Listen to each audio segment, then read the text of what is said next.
It's back. Bigger. Better. And better.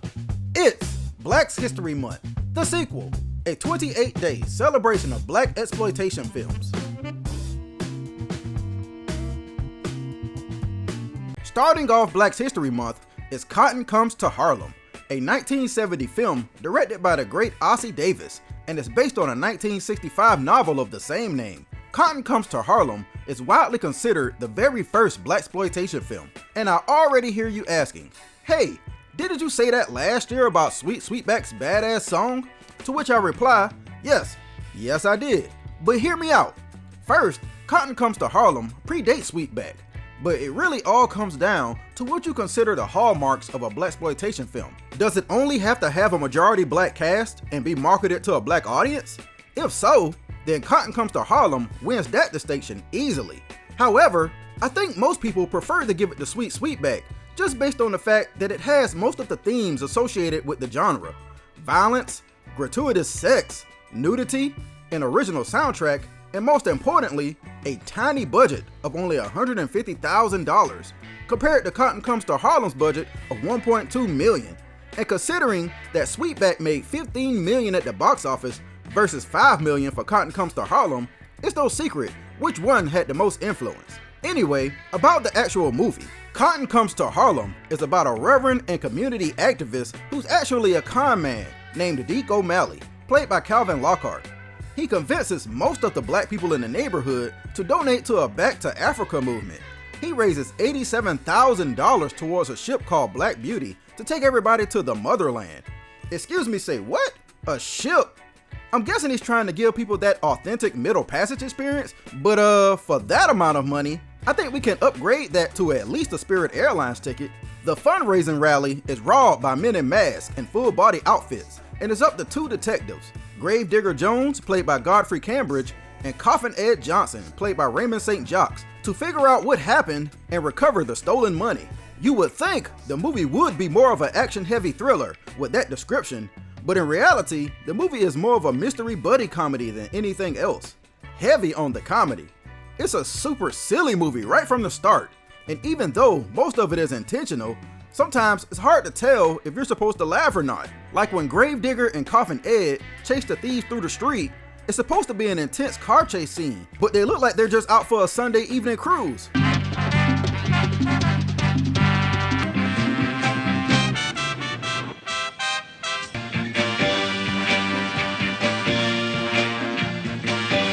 At least pretend like it's dangerous. Then there's these scenes.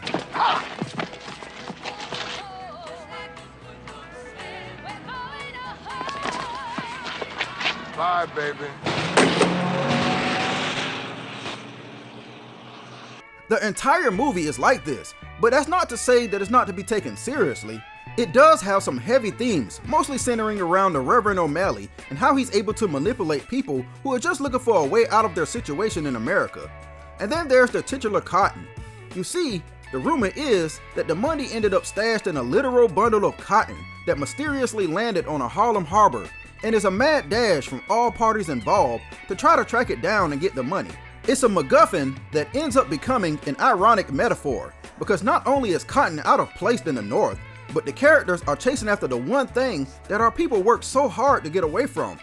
It's a clever plot device, but the movie doesn't do a whole lot with it, and it turns into an afterthought towards the rushed ending. Be on the lookout for Red Fox, who plays Uncle Bud in his first credited movie role.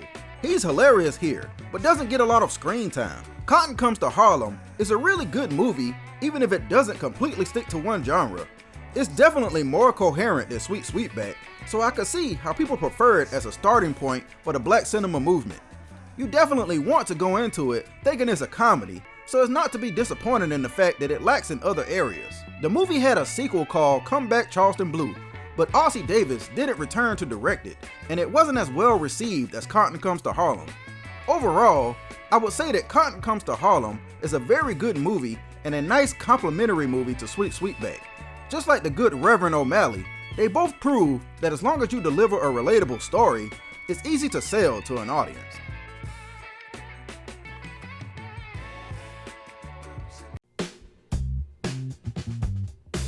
It's back. bigger, better, and better. It's Black's History Month, the sequel, a 28-day celebration of black exploitation films. Oh yeah, you know what time it is. It's Shaft. It's not just a name, but a promise. He's a bad man. If you try to outsmart him, you'll get the shaft. Try to fight him, you get the shaft. You act like you want to put your hands on him, boy, what the wrong with you? You almost got shafted. Try to get in his pants, well, you get the shaft. Richard Roundtree is back as Shaft in Shaft's Big Score. And that's not the only thing that hasn't changed, since both director Gordon Parks and writer Ernest Tideman returned for the sequel. The only thing that is different is a bigger budget, which means more action, more style, and more explosions. The only thing I wish did make a return is the music by Isaac Hayes, because the new theme just doesn't hit the same as the original. Now look here, who twists your spine till it feels like jelly and heat your blood till it's boiling wine? Who splits your heart in a zillion pieces? Shaft. Baby, he'll blow your mind. He sure will. They tried it though. Isaac Hayes did do one song for the movie, but refused to do any more than that because of a payment dispute. That man won a Grammy off the first movie. You can't pay him with new record deal money, especially seeing as this movie had a $2 million budget this time around, versus $500,000 the first time. Pay that man. Gordon Parks ended up doing the score himself, and it shows. It's not terrible, but it's also not as iconic as the first movie. Speaking of the first movie, last year I talked about it being a bit slow and light on action until towards the end, but oh boy, does Shaft's Big Score rectify that. It's not non-stop action, but it's definitely better paced throughout. The story goes like this. John Shaft gets a call from his close friend Cal Asby. I say good friend, but when Shaft gets the call, he's just got done applying the shaft to Cal's sister, so I don't really know what to call their relationship. Regardless, Cal says he's in trouble and needs Shaft's help, and it's a good thing he had to take the time to put his clothes back on, because the minute he pulls up to the building,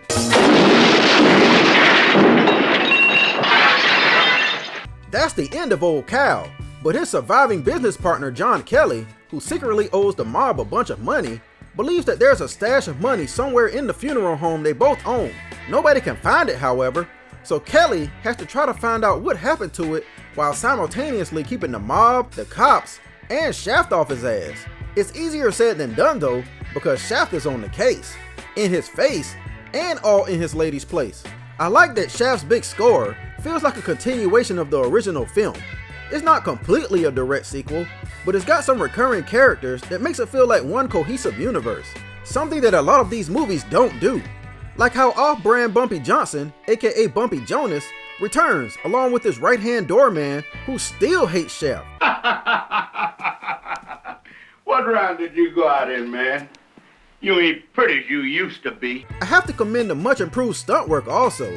The last 30 minutes is almost all action, and it includes a good as hell car chase scene and some great helicopter stunts. This little maneuver through the warehouse might look basic, but look how tight it is. That takes skill. Overall, I like Shaft's Big Score, better than the first one, even though it wasn't as well received critically. For one, the villain is way more fleshed out this time around. Although he is a little cliche and one-dimensional, Shaft himself is also a much more confident character than his first go-round, and his humor is funnier than the hit-or-miss one-liners from the first film. Shaft is the prototype for pretty much all the black male tough guys of the black exploitation era, and even though some of them went on to do bigger things and better movies, it's nice to see that Shaft still holds up and carries the torch for an entire generation of copycats.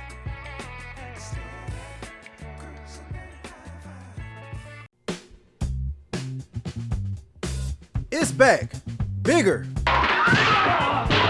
better, and better.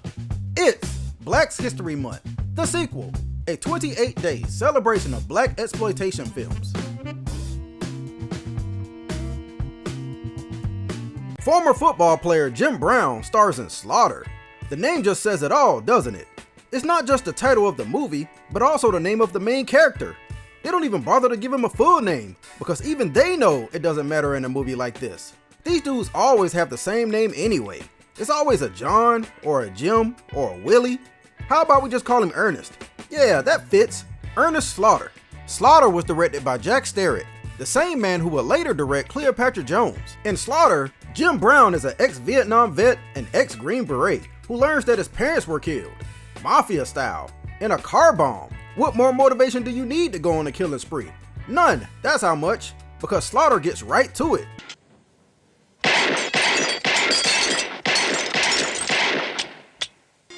Now what the hell are you doing here?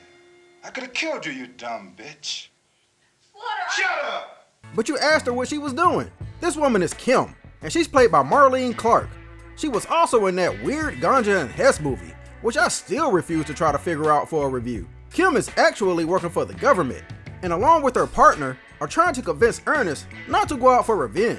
I wonder how that's going. Rinaldi? For context, we are only 12 minutes into the movie when this happens. Of course, the conspiracy goes deeper than that, and the movie Slaughter takes us all the way down to South America. The movie was actually filmed in Mexico, but the Mexican government told the filmmakers that they couldn't mention Mexico at all, so it just takes place in anywhere South America.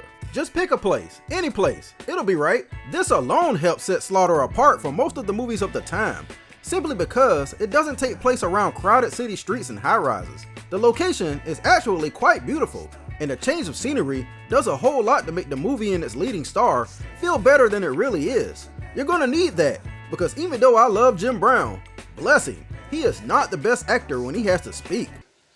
They know about you. That's who you thought was over at the door, didn't you? So Slaughter plays to his strengths by having him mostly just stare at people menacingly. This works out perfectly because he's such an intimidating figure. I only wish that Slaughter kept the momentum that it started with throughout the entire runtime. Once Ernest gets to South America, the movie kind of slows down on the action and delves into the inner workings of the local crime family and the psychological games they try to play on Slaughter. One minute you know for sure that Ernest Slaughter is about to go on a one-man army on the fools who killed his daddy, then the next, he's sexing up the white woman that was sent to seduce him and distract him. Because that always works, right? Well, now that that's out of the way, it's time to get down to business. Oh, you wanted to run it back? Well, I guess that's okay. There's still time to, come on, goddamn Slaughter, now you out on a date? I honestly wouldn't have mind 90 minutes of straight up action in this movie, because it's a turn your brain off kind of affair. But I understand that they were going for more of a Black James Bond type feel. I do like how the movie flips things on you early on, making you think that the black woman Kim will be the love interest, only for the white woman Anne, played by Stella Stevens, to come in and fill that role. We weren't too far removed from a time when black men couldn't really be shown being intimate with white women, and Jim Brown recognized this. It's why he went out of his way to not appear as a sexually ravenous black man, and always insisted on more sensual sex scenes in his movies, to try to break that stereotype, especially with white women. Be on the lookout for a much younger Rip Torn also, as the villain Dominic. Most people probably only recognize him as Zed in Men in Black. The movie also does some experimentation with camera work, although I think it overuses this weird panoramic shot just a little too much. It performed well at the box office, enough to warrant a sequel called Slaughter's Big Ripoff. And despite not being as action-packed as you might think, Slaughter is still an enjoyable ride, mostly because of Jim Brown's undeniable charisma. This film was an early example of the legendary career he would go on to have as a blaxploitation hero.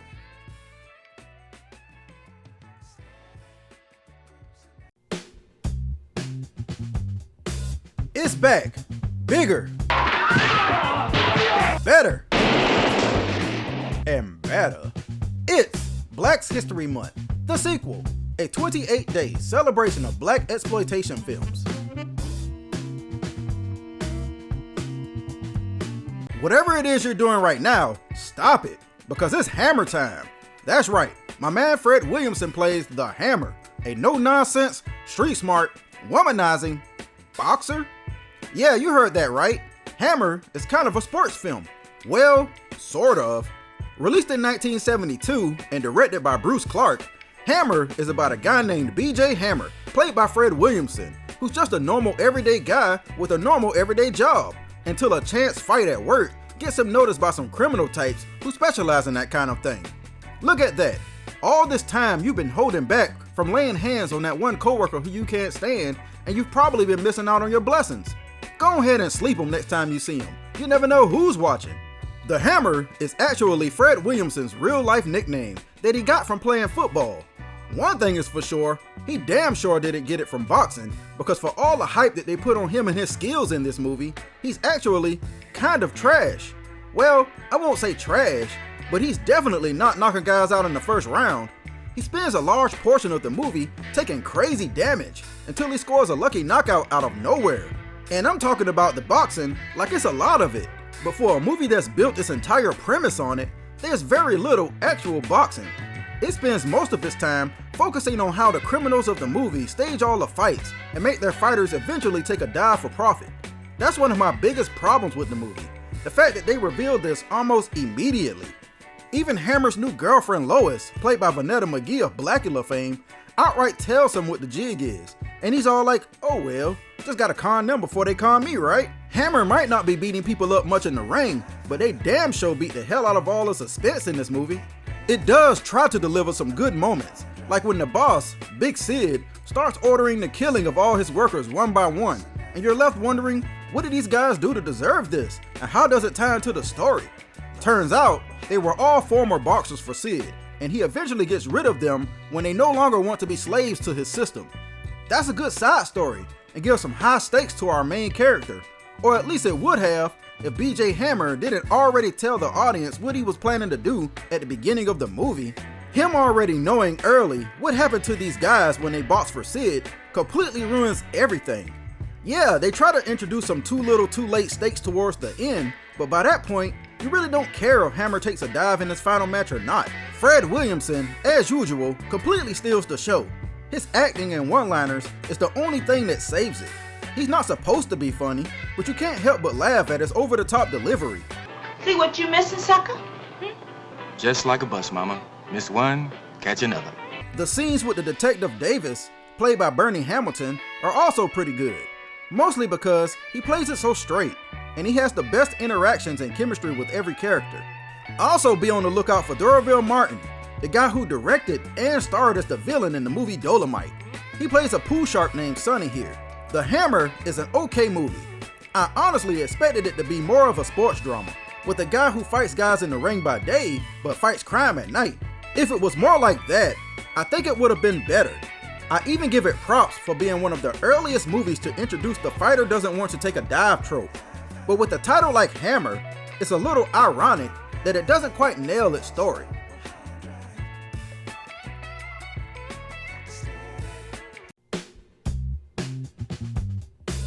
It's back, bigger, better, and better. It's Black's History Month, the sequel, a 28-day celebration of Black exploitation films. It's time for the ladies to take over for a little bit. Black Girl is another film directed by Ossie Davis, 2 years after Cotton Comes to Harlem and 1 year before Gordon's War. The movie was adapted from a 1969 play written by J.E. Franklin, though if she had it her way, I think it would have stayed on the stage. But we'll get to that in a minute. I don't know what I expected when I watched Black Girl, but I definitely wasn't expecting a raw and real true-to-life depiction of Black family generational curses and childhood trauma. Black Girl holds nothing back in its portrayal of a dysfunctional family of women who refuse to address their own personal issues and fix their familial relationships. Black Girl stars Peggy Petite as Billie Jean, a young high school student who has dreams of being a dancer and making enough money to not only get out of her current situation, but also to help her mother out in the process. Black Girl already gets props from me because Billie Jean is my wife's name. Unfortunately, for the Billie Jean of this story, it's hard for her to chase her dreams when she has to deal with so much negative influence at home. Her mother, Mama Rose, played by Louise Stubbs, feels like a failure of a mother since she raised 2 other daughters who dropped out of high school and had multiple kids. And despite them both having husbands, they are beyond bitter and unhappy. This leads to Mama Rose treating another adopted daughter named Netta, played by Leslie Uggams, as her own and with more reverence since she went off to college. Poor Billie Jean gets it from all sides because nobody believes in her dreams, and above all, she just wants her mother's approval. Black Girl throws a lot of layers at you, but it's amazing how well it lays out all these relationships. The movie doesn't try to hide anything from you or clean up anything for audiences. If you watch it long enough, you're bound to find something to relate to. For instance, Billie Jean has a different dad than the rest of her sisters, so they treat her differently. Big Mama lives in the house also with her little friend named Mr. Herbert, although she insists he just pays rent and helps out around the house. Now that ain't none of your business, Billie Jean, who my mama has in her room. Now you keep your trap shut about it, or get out and get a place of your own. Then there's the fact that Netta's mother, played by Ruby Dee, is mentally ill, but yet everybody in the house, and the town it seems, is reluctant to deal with it or acknowledge it. Just like in real life, everybody in the film treats these things as if it's just part of Black life, ignoring that these realities are contributing to the demons that we often find hard to get rid of. For the majority of the cast to be first-timers or very young actors, they all did an amazing job with the subject material. I especially like how one of the sisters refuses to pronounce anything correctly. She do that belly dancing stuff. You know, where you kick your legs all out and you have your arms flopping around like chicken wings. At the Groovy Barn Grill? Doing what? Doing that ballet dancing. It ain't no ballet dancing. P-A-L-L-E-T is palette, ain't it? Well, B-A-L-L-E-T gots to be ballet. Say what you want, but that's sound logic. There's much more that I can say about Black Girl, but it's one of those movies you should just watch. Sadly, playwright J.E. Franklin didn't love it as much as I did. She caught hell trying to get her vision to the screen because the studio and Ossie Davis insisted on several changes. Originally, they wanted Billie Jean to be played by someone, to quote Franklin, light, bright, and damn near white. So she had to fight for her to be played by someone dark-skinned. They also wanted to give the movie a more blaxploitation feel by having a character hold a knife on the promotional poster to make it seem more action-heavy, despite that scene only lasting about 2 minutes. Franklin wanted it removed, but lost that battle. Then they wanted Billie Jean to take her clothes off in the scene so that they could have full frontal nudity. Thankfully, Franklin fought and actually won that battle. Since this was a PG film, they even dubbed out all the F words, which Franklin despised. Ultimately, she ended up not really liking the film, and I get it, it's her baby. Props to her though for getting a lot of the negatives associated with Black exploitation removed. Personally, I love Black Girl, and it kind of hit home for me. It's crazy that this movie hasn't been remade for a modern audience. It's long overdue for there to be less movies about Black nightmares and more movies about Black dreams.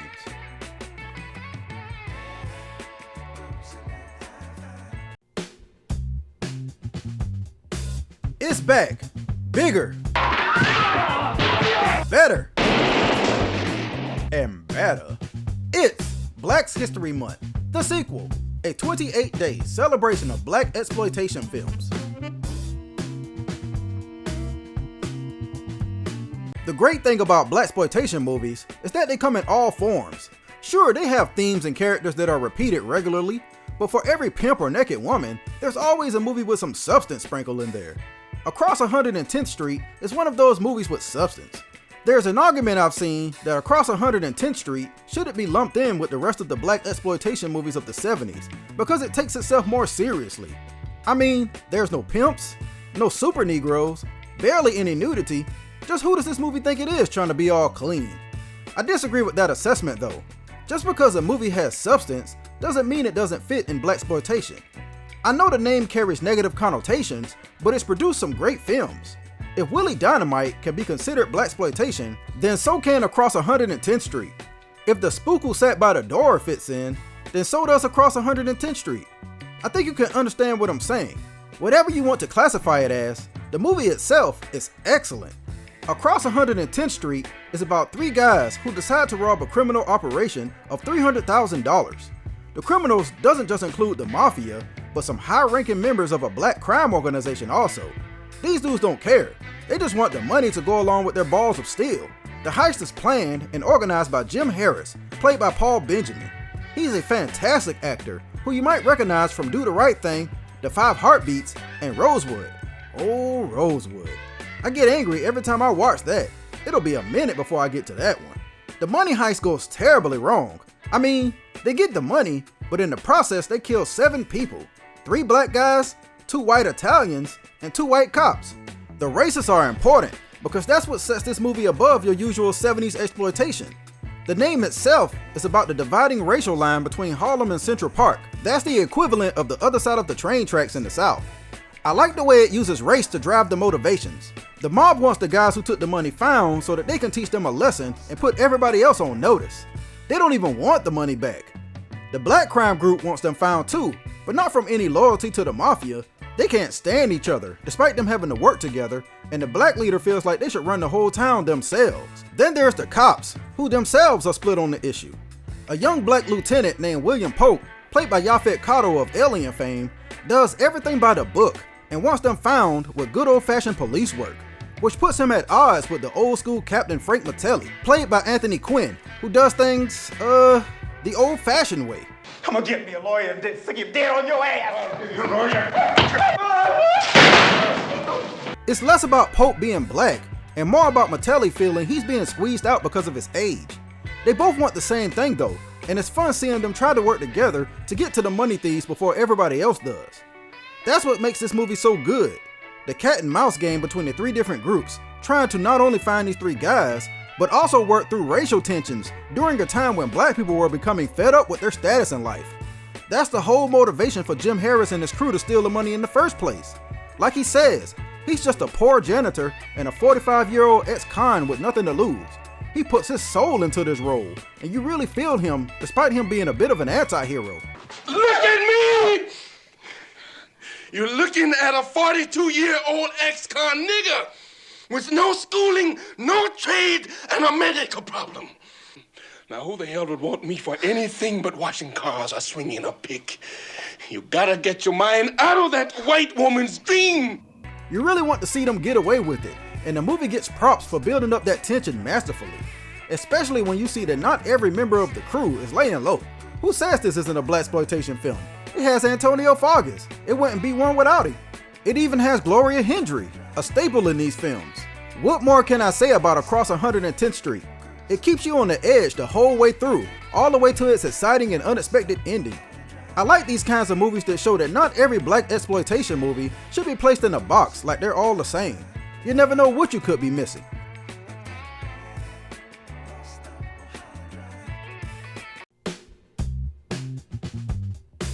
It's back, bigger,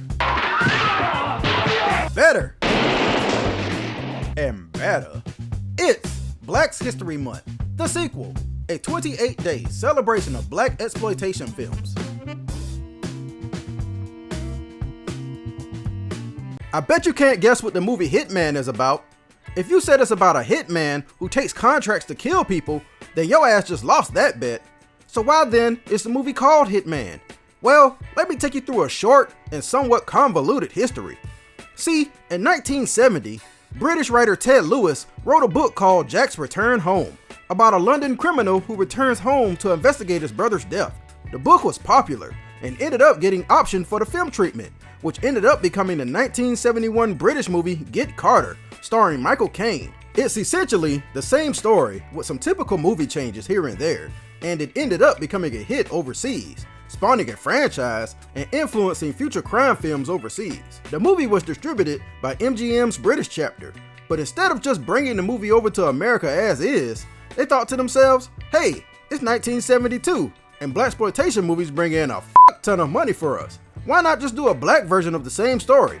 So director George Armitage was basically handed a script of Get Carter and told to rewrite it, but with black people. Armitage, to this day, maintains that he didn't know it was a Get Carter script and has never seen the movie. And despite people telling him that it was based mostly on the book, Hitman is without a doubt a Get Carter ripoff, and I think they only called it Hitman to hide this fact. It becomes obvious early on that the name doesn't even make any sense, since the movie has no hitmen. Bernie Casey stars as Tyrone Tackett. I guess Get Tyrone doesn't have the same ring to it, and whereas Carter was known to be a criminal in Get Carter, it's not really made known what Tyrone does. It's insinuated in one scene that he was a cop, then it's kind of insinuated that he was a criminal. But then later on, it's made known that he used to recruit girls for a porn agency. That part makes sense because the movie is littered with porn and sex. The story goes exactly the same as Get Carter and Jack's Return Home. Tyrone returns home to investigate his brother's murder, but believe me, he's in no hurry to figure it out. His investigation methods are basically to wait around until the culprits come to him, and the criminals are so dumb that they eventually do, and honestly, Tyrone would get nowhere if they didn't keep pestering him to leave town. In no scenes does Tyrone actually instigate confrontation. The trouble always finds him. All he wants to do is fall into some pussy every now and then until the plot finds him. The movie is pretty hard to follow too, with 3 different crime bosses and a side story about the porn industry. It essentially takes scenes from Get Carter and remixes them to appeal to a black audience. Like, instead of having the character meet somebody at a horse race, like in Get Carter, Hitman has Tyrone meet somebody at dogfights. Even the dialogue is remixed to appeal more to black people, which was something that was mandated by the producers at MGM. George Armitage actually thought it would be better for Bernie Casey to just direct their entire thing, since he's black and all, but MGM said no on that one, since he wasn't experienced enough. So Armitage had Casey and the cast come up with the majority of the dialogue to mixed results. Some of it is kinda funny. He's my uncle. Oh, your Uncle Tom, huh? But then some of it is kinda cringe. Right there. I mean, what's into it? You don't know what's going on. The cast does okay with what they're given, with Casey as usual carrying it all with his charm and huge stature. Pam Grier is here, but mostly just to show boobs, and she gets very little screen time. I bring her up though to highlight what might be the most impressive part of the movie involving her. Slight spoilers, but it's too crazy not to show. Check this out.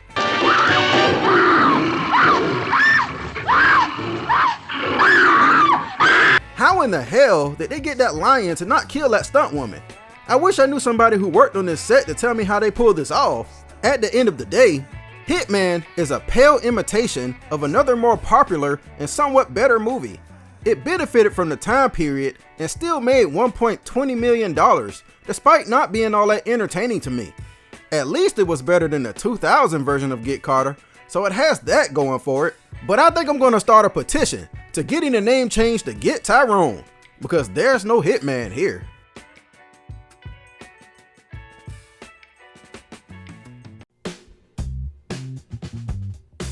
It's back, bigger,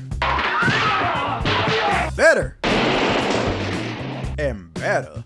It's Black's History Month, the sequel, a 28-day celebration of black exploitation films. I mentioned last year that exploitation movies have many different subgenres other than blaxploitation. There's sexploitation, slavesploitation, even carsploitation. Any trend that could be exploited for profit was fair game, and even though they don't call it by the same name these days, the general idea still exists in modern movies. If one studio makes a profitable film, you better believe a bunch of copycats will follow. That's what happened in 1971, when legendary B-movie director Roger Corman started a new studio called New World Pictures and started producing cheap films in the Philippines. One of which was The Big Dollhouse, a film with a mostly female cast and a prison theme. The movie put Pam Grier on the map, since it was just her second movie role. It was even directed by Jack Hill, the same guy that would go on to direct Coffee and Foxy Brown. The movie helped kickstart the women in prison subgenre. Around this time, they were putting women in everything. There were women in chains, women in cages, even women in women, since lesbianism was a prevalent theme in these movies. When the studio that Roger Corman used to work for, American International Pictures, saw how successful he was with low-budget overseas movies, they immediately jumped on the trend and made their own women in prison film.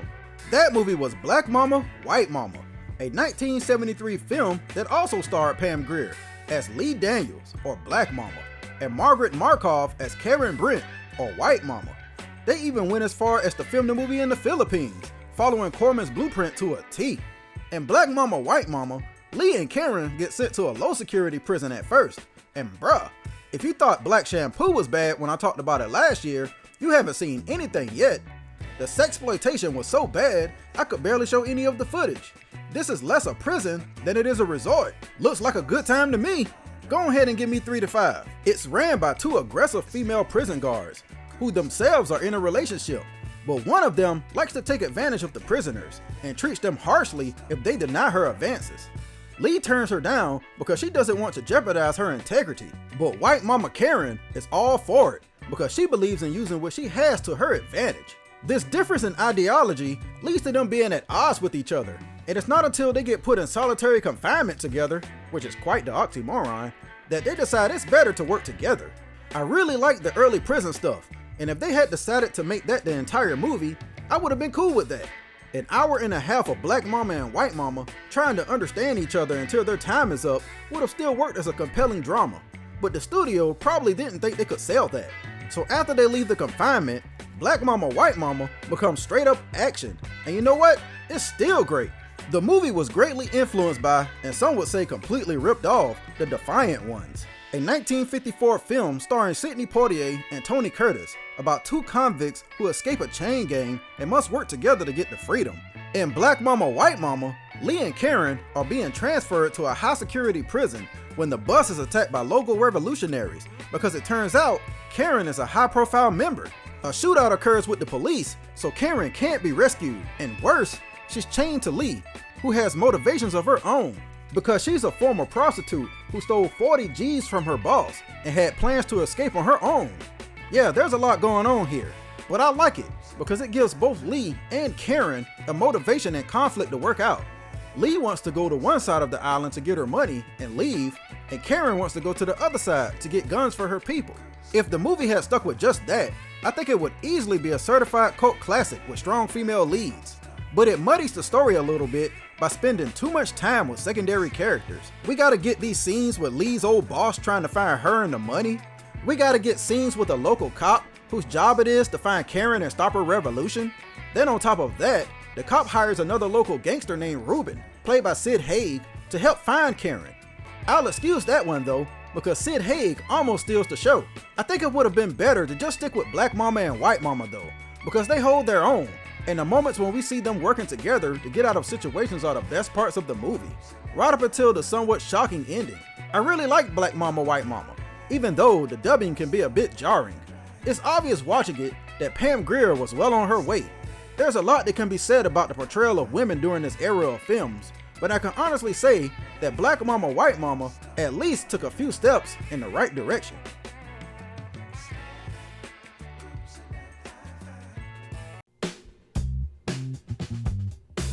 It's back, bigger, better, and better. It's Black's History Month, the sequel, a 28-day celebration of Black exploitation films. Blacula is back, baby, on the attack and ready for a snack. 1 year after the success of the first Blacula movie, 1973's Scream Blacula Scream attempts to resurrect the undead character for another go-round of blood-sucker shenanigans. Only this time, they were doing it without the original movie's director, William Crane. You would think that would negatively affect the sequel's story, but Scream Blacula Scream brings back the original writers to make sure the continuity is there. Too often, new writers and directors on a sequel completely ignore the previous continuity under the guise of a new vision. So Scream Blacula Scream gets props for respecting its predecessor. At the end of the first movie, Blacula, or Mama Walde if you want to get African about this, is nothing but bones. So you're probably wondering, how is it possible to even bring him back? Well, the explanation isn't as convoluted as you might think. The story goes like this. A voodoo queen dies, and somebody must take over the voodoo organization in her absence. Her son Willis, played by Richard Lawson, who I remember from Poltergeist, feels like he deserves it, but nobody likes him. So before her death, the voodoo queen and the rest of her followers decided that adopted daughter Lisa, played by Pam Grier, should be the rightful leader.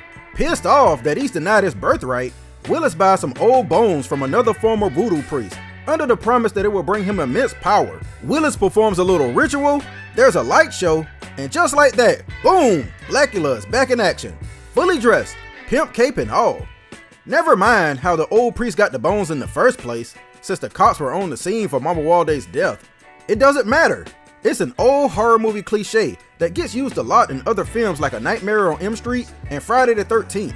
Unfortunately for Willis, Blacula ain't down with being no slave, which he would know if he saw the first movie, and he immediately turns the tables and not only makes Willis a vampire, but steals his mansion.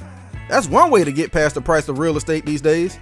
From here, Scream Blacula Scream does a complete 180 from Blacula and goes full camp horror, with way more action and a lot more death. I actually like it way more this way. Don't get me wrong, I liked the first movie, but it was really slow at times and really light on the horror. The sequel rectifies that by giving way more scary atmosphere and spooky and effective camera work to help hide its low budget. Like this scene where Blacula sneaks up on a woman sitting in front of a mirror. She senses something's coming, but of course, you can't see a vampire.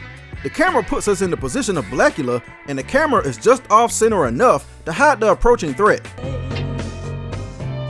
And see what you will find. Every time I feel your hands, I know It's only mildly suspenseful, but it's effective. Or how when Willis's girlfriend comes looking for him at his mansion, and he approaches out of the shadows. You expect him to look like his vampire form, but when his face is revealed, he's just regular old Willis.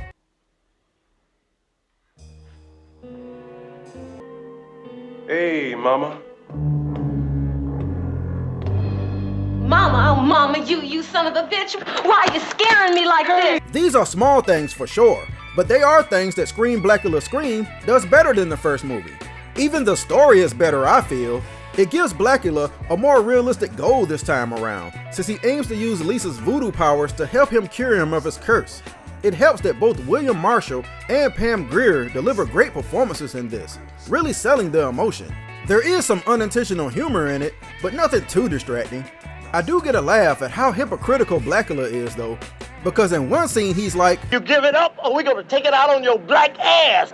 You made a slave of your sister, you're still slaves, imitating your slave masters. But then, back at Casa de la Blacula, And if one of you disobeys, you will never imagine the pain I offer. So these aren't slaves? It's like an HR meeting in here. So, do you offer any benefits or? Yeah, dig, you see, I can only drink AB blood. Can you work with that, brother? I'm mixed when it comes to both Blacula movies. They're both good movies, but I have to give the edge to the sequel. The first one is good and sets up the character Blacula nicely, but not only is the action better in Scream Blacula Scream, but the story is too. Since this was the last Blacula movie, I only wish that the movies and the character had more offerings that we could bite into.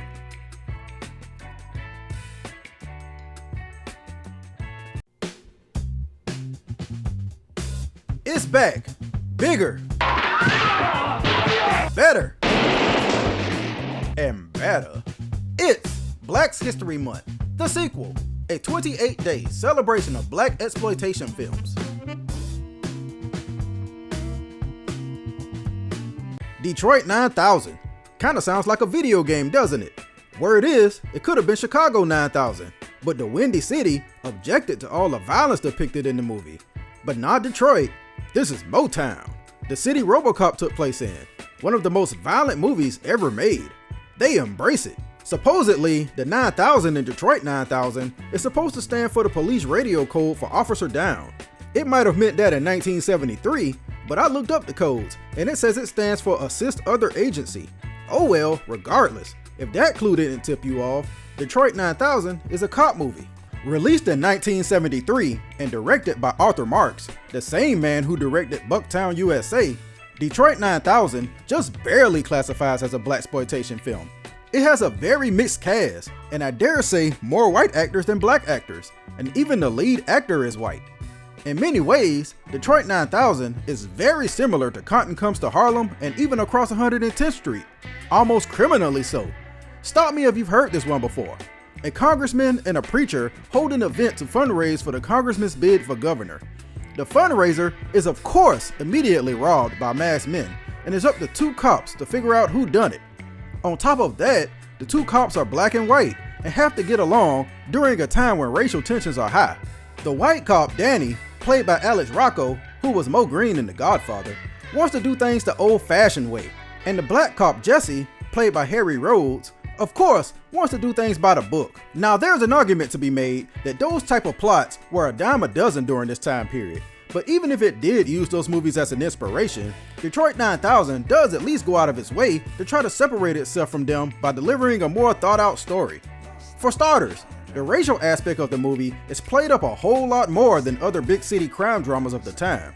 Since nobody knows what race the masked men are, Lieutenant Danny is apprehensive to take the case because, like he puts it, let's say I find out black assholes pulled this heist. The brothers will claim cover-up. If I say the whites did it, the honkies will say we're pacifying the black community. For him, it's a no-win situation, and he definitely doesn't get paid enough to deal with this.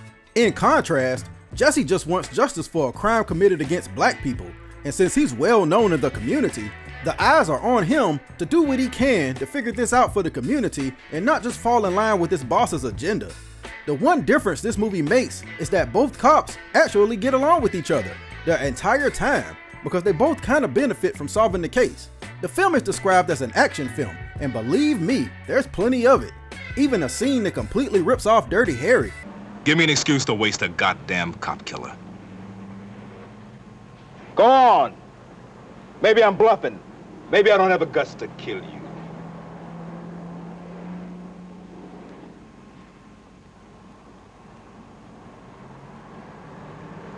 You're a smart boy, brother. Seeing a pattern here?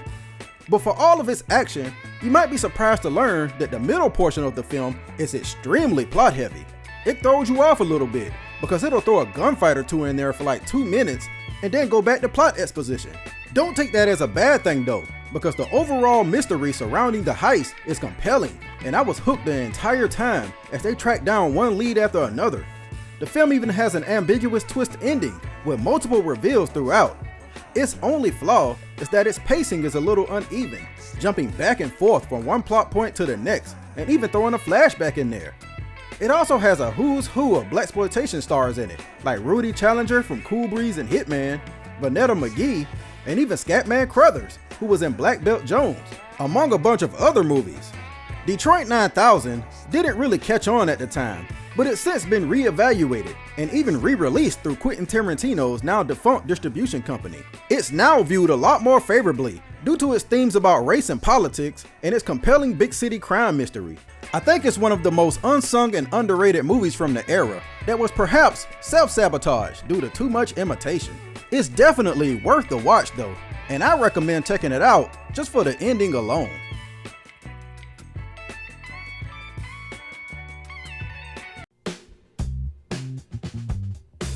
It's back, bigger,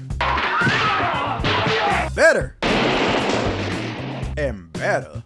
It's Black History Month, the sequel, a 28-day celebration of black exploitation films. If it's one thing that's hard to pull off in movies, it's trying to appeal to multiple audiences. There's a saying that if you try to appeal to everybody, you end up appealing to nobody. I don't know if that's necessarily true for the movie That Man Boat, but what is true is that the filmmakers tried to cover as many bases as they could. Released just in time for Christmas 1973, That Man Boat is about a convict who doubles as a secret agent, who doubles as a kung fu fighter? I can't promise it'll all make sense, but just stay with me. Fred Williamson stars as Jefferson Boat, a jack-of-all-trades kind of guy, who rarely gets one-up by the bad guys. That's kind of Fred Williamson's gimmick in these type of movies, isn't it? He's the prototypical super Negro, because even Shaft wasn't this invincible. I guess he looked at Jim Brown and Slaughter and said, I'll be damned if he one-ups me. I like to imagine that they had some kind of secret friendly rivalry about who could be the better black action star. Back to the film. Bolt is asked to deliver a briefcase to some bad guys in exchange for his freedom. The briefcase contains $1 million, and because of this, literally everybody is trying to get it from him. I like the initial setup. Bolt trying to deliver the briefcase while simultaneously trying to avoid a bunch of different types of bad guys is really all this movie needed. A down on his luck convict using this particular set of skills to overcome the odds sounds like a winner to me.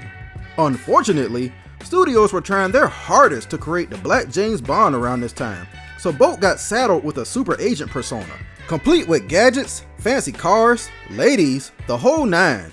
It just ruins the dynamic to me, because now it turns into a spy investigation film. One run-in with some goons who want the money, and Bolt completely abandons the delivery to start investigating who wants the money and why. If this is the movie that you wanted to make, then just make it. Don't tease us with a good time and then pull the rug. It could have ruined the movie for me, but in fairness, the spy stuff is actually good.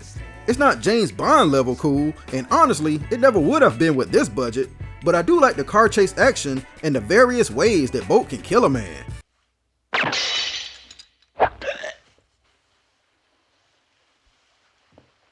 Once again, if they just stuck with that, the movie could have still been excellent.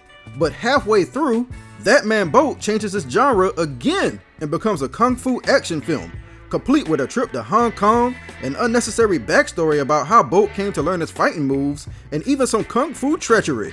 At least the studio put all the effort they could into making it authentic, filming on location in Hong Kong, and even bringing in some martial artists to help with the fight scenes. For all of the things that I can knock That Man Boat for, they do somehow, some way, tie the central narrative about the money together with all of these scenarios, so I can't judge it too harshly. It feels like they wanted to make two movies, but thought to themselves, we don't have the budget for this shit, so they just combined the two. At least they didn't lie to the audience, because even the poster looks like it was supposed to be a double feature. There's some truth to this theory too, because Fred Williamson himself says that he was approached by the studio to do 3 James Bond type movies, but only ended up doing this one. But he was paid for 2. So basically, little did Fred Williamson know, he actually did do 2 movies. They were just combined into the movie That Man Boat that we know today.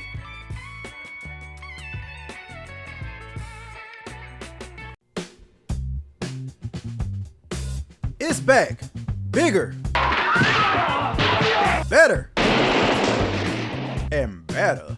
It's Black's History Month, the sequel, a 28-day celebration of black exploitation films. Since there are so many black exploitation films, unfortunately, it's easy for a lot of them to get lost in the shuffle. Really good ones too. That's the case with 1974 Sugar Hill. Produced by American International, the same company that made Scream Blacula Scream, Sugar Hill takes the light voodoo themes introduced in that film and expands on it to deliver not just one of the best black horror films of the 70s, but one of the most underappreciated horror films period. I know when a lot of you hear the name Sugar Hill, you think about either the 1994 movie with Wesley Snipes, or maybe the 1995 song by AZ, or maybe even the various locations that were named Sugar Hill over the years. But this Sugar Hill is actually the name of the main character. Sugar Hill stars Marquis Bey as Diana Sugar Hill.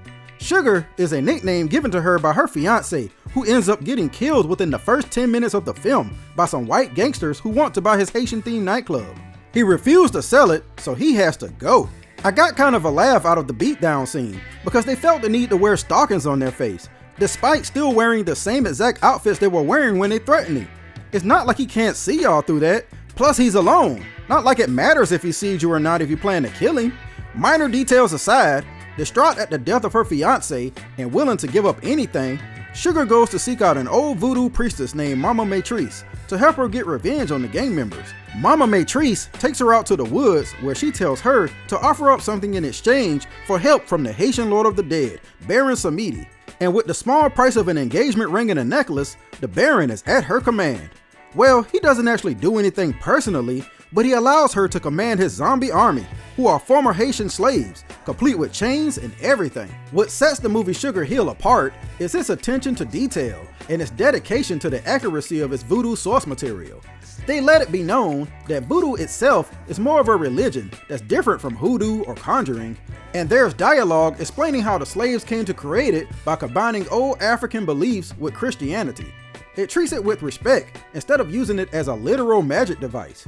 Baron Samedi himself is based on a true Haitian/African folktale, and the movie pretty much nails his physical description and even his behavior. If you remember the bad guy from The Princess and the Frog, they're basically the same character.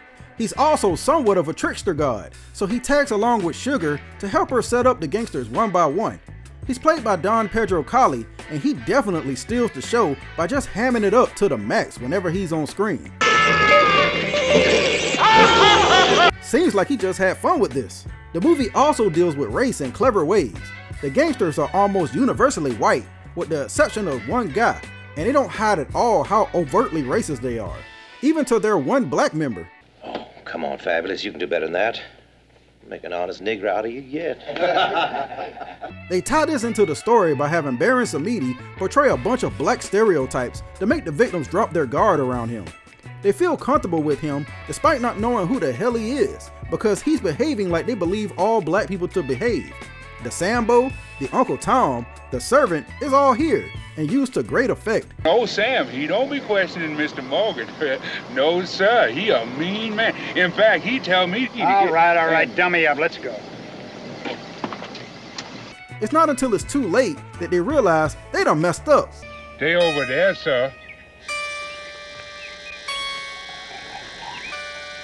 What's that over there? I also like how Sugar Hill herself starts living kind of a double life where she's all respectful and cordial when she's talking to people she knows, but when it's time for revenge, she slips into this disco-looking outfit to control her zombies. She herself even plays up the Jezebel stereotype to catch the victims off guard. Aside from all of that, Sugar Hill also has great sound design, decent pacing, and some genuine suspense. There's no gore in it, but it makes up for it by being really creepy in some parts. The zombies may look a little cheesy now, but I still think the costumes work, even today, especially those long nails, those cobwebs, and even those weird eyes. And I especially like the fact that these zombies and their behavior are based on the Haitian voodoo version of zombies, and not the Night of the Living Dead versions that we recognize today, since they predate that.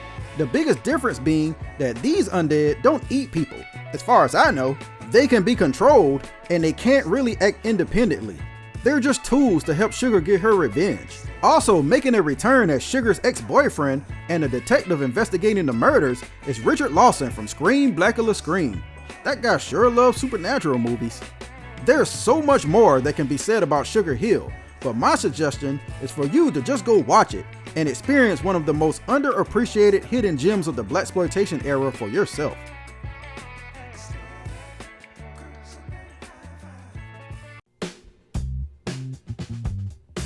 It's back, bigger, better, and better.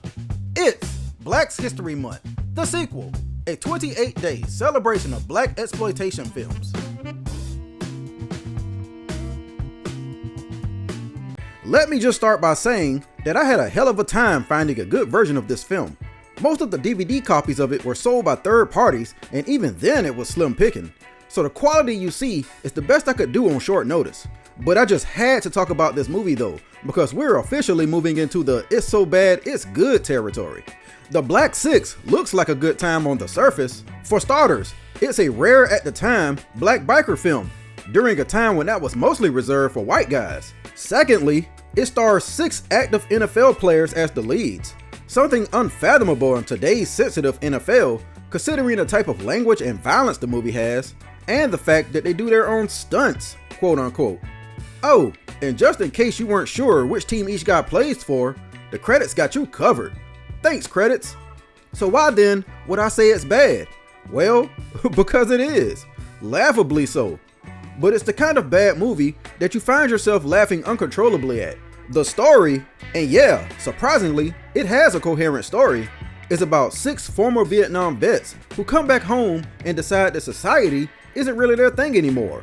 So they inexplicably decide to buy motorcycles, leave all their cares, worries, and apparently any luggage behind to travel the world doing odd jobs to survive. The leader of the group, Bubba, played by Gene Washington, gets a letter at a random post office that tells him that his younger brother Eddie has been killed by racist bikers for daring to be in a relationship with the white sister of the gang leader. The movie actually starts with this scene, and the Black Six wants us to believe that this is a teenager. You know what though? Back then, dudes did actually look a lot older than what they were, so I'll give them a pass on that. I mean, look at Gene Howard and the rest of the Black Six. These guys are in their 20s. The story isn't really why we're here though, and not the reason you should watch the Black Six. You should watch it because the out-of-place camera cuts, the stilted dialogue, and the delivery is terrible, even by blaxploitation standards. You could excuse the football players because it's not their jam, but everybody else's delivery is stilted too. Flora, calm down. They didn't mean any harm. Just saw that bunch of Negroes drive out of here. Is everything all right? Of course. Why? Well, I thought I'd better check and make sure. You know how they are. Gene Washington carries the bulk of the acting since he has to go home to investigate his brother's death, and he was chosen really only because he was the only football player with acting experience, and I use that term loosely. It may sound like I'm trashing the movie, and make no mistake, it's bad, but the acting and the cheesiness is what makes me come back to watch it multiple times. It has a weird charm to it. Take this one scene for instance, when Bubba goes to the local coach to ask for help. Any idea who killed him? Kid would have made a heck of a pro. State signed him right up. What about Eddie, Coach? Eddie would have made a great pro. You could have done the same thing, Bubba. You could have been a big man, really big. What about Eddie, Coach? You have any idea of what happened? Only what I read in the papers. Well, there must have been some rumors. Rumors? Never deal in rumors. I leave that to the police. They deal in facts. Nope. Want facts, you gotta go to the police. Damn, dude, wasn't he one of your students? Or this scene, where Bubba is talking to his mom. Want more coffee? No, Mama. How was the dinner? Oh, real good, Mama. Really good. Or how about this one, with the happy-go-lucky old lady who let the Black Six stay at her house for the night. So, sorry I can't give you fellas more, but the bank account's about as busted as the boards on the barn out there. But speaking about the barn, do you mind if we bunk out there for the night? My lands, of course not. You may find it a little drafty, though. You need blankets or anything? The entire movie is like this, but I love it. It's not quite like Dolomite, where it's supposed to be bad, and the people making it know it's bad. The people making the Black Six took a cool concept and did the absolute best they could do with it. We know for a fact that the football players definitely cared about what they were doing, because they all bonded together to successfully get the ending of the movie changed to something that they liked better. Fun random fact, the director, Matt Simber, would go on to help start the all-women's Gorgeous Ladies of Wrestling Company, also known as GLOW, so that's kinda cool. Now don't you go telling somebody that I told you that the Black Six was a good movie, because I told you exactly what time it was. That being said, if you want to just sit back, turn off your brain, and laugh watching something that isn't to be taken too seriously, just for the novelty of it, then you could do worse than the Black Six.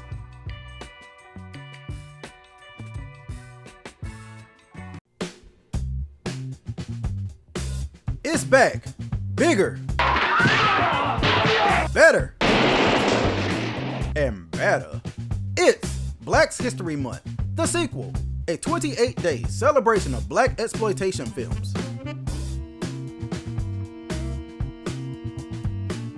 If you could only watch one movie from this year's Black's History Month, I recommend it be Truck Turner, because it is easily the best movie that I've covered so far this year, and possibly the best all around. For a lot of you, I know you're probably thinking that you've never really even heard of this movie, and it's rarely ever mentioned in conversation with the rest of the more well-known blaxploitation films, and I don't know the answer as to why that is, but what I do know is that it probably puts your favorite blaxploitation film to shame. Truck Turner was originally written for 4 white actors, but when every single one of them turned the project down, the studio, American International again, decided to turn it into a blaxploitation film with black actors. You can't really call that a risk during this time period, since this was at the height of the era and the films were making stupid money. But what was a risk was casting singer and occasional actor Isaac Hayes in the lead role. I say occasional, but what I really mean is he had only done one non-leading movie role before this. I guess he said, "I'm tired of singing songs making y'all super Negroes sound like badasses. I want in on the action." And who would have thought that Isaac Hayes would be such a natural at the part that he completely shatters what we expect from the archetype. Truck Turner is about a pair of bounty hunters, one named Truck, played by Hayes, and another named Jerry, played by Alan Weeks. They get by doing jobs for Nate the Bail Bondsman, played by blaxploitation veteran Sam Laws, and their chemistry together is the highlight of the early part of the film. It starts as a hilarious buddy comedy, and it's easy to see how their on-screen relationship influenced future action comedy duo movies like Bad Boys. Their back and forth jokes had me laughing out loud because it comes across like these two aren't just friends in a movie, but have been friends for their whole lives. Behind the comedy though, Truck is not the type of man you want to mess with. But I like the fact that they didn't make him an infallible and indestructible action hero, like it's usually done with the Fred Williamson and Jim Brown types. Truck is down bad and lives in a filthy apartment with a cat who pees all over the place. Plus he's kinda broke, and on top of that, his girlfriend is in jail. You can never say Truck Turner didn't hold his woman down. He does, however, retain the luxury of being a ladies' man. as evidenced by this running joke of women reacting every time he enters a room. Oh my God. Hop round Congo. Fine black. Oh, check out that big piece of chocolate cake.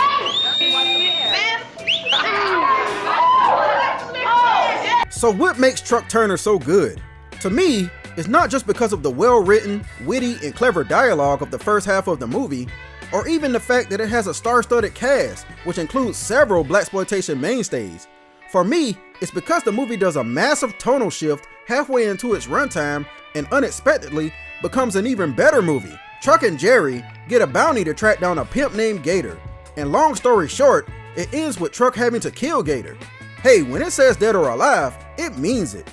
Because of this, Gator's business partner and number one girl vows revenge against Truck and Jerry, and in an ironic twist, there's a bounty put on their heads. I feel like this movie is all about ironic twists. Gator's number one girl, Dorinda, is played by Nichelle Nichols of Star Trek fame, and where you're probably used to her being a somewhat positive character, here she kills it as an evil, scheming woman scorned. The way she comes down on Gator's girls is just so unexpected of her. All you whores sit down, I want to talk to you. Anybody thinking about leaving here is going to find my left foot square up their ass. Do you understand it? You ain't going nowhere, you simple-minded little black bitch. I know what all you whores are saying. Then there's Yaphet Kotto, who shows up as a rival crime boss named Blue. I just got done talking about him being a goody two-shoes in Across 110th Street. But here, less than 2 years later, he's a stoic and menacing crime lord who works with Dorinda to plot Truck's demise. It is kind of funny watching Truck Turner try to go about his business and live his life like people aren't trying to kill him at every turn. In one moment, he's just shopping when...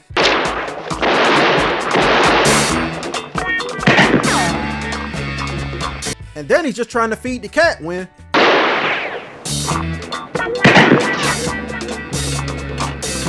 my mans can't even live.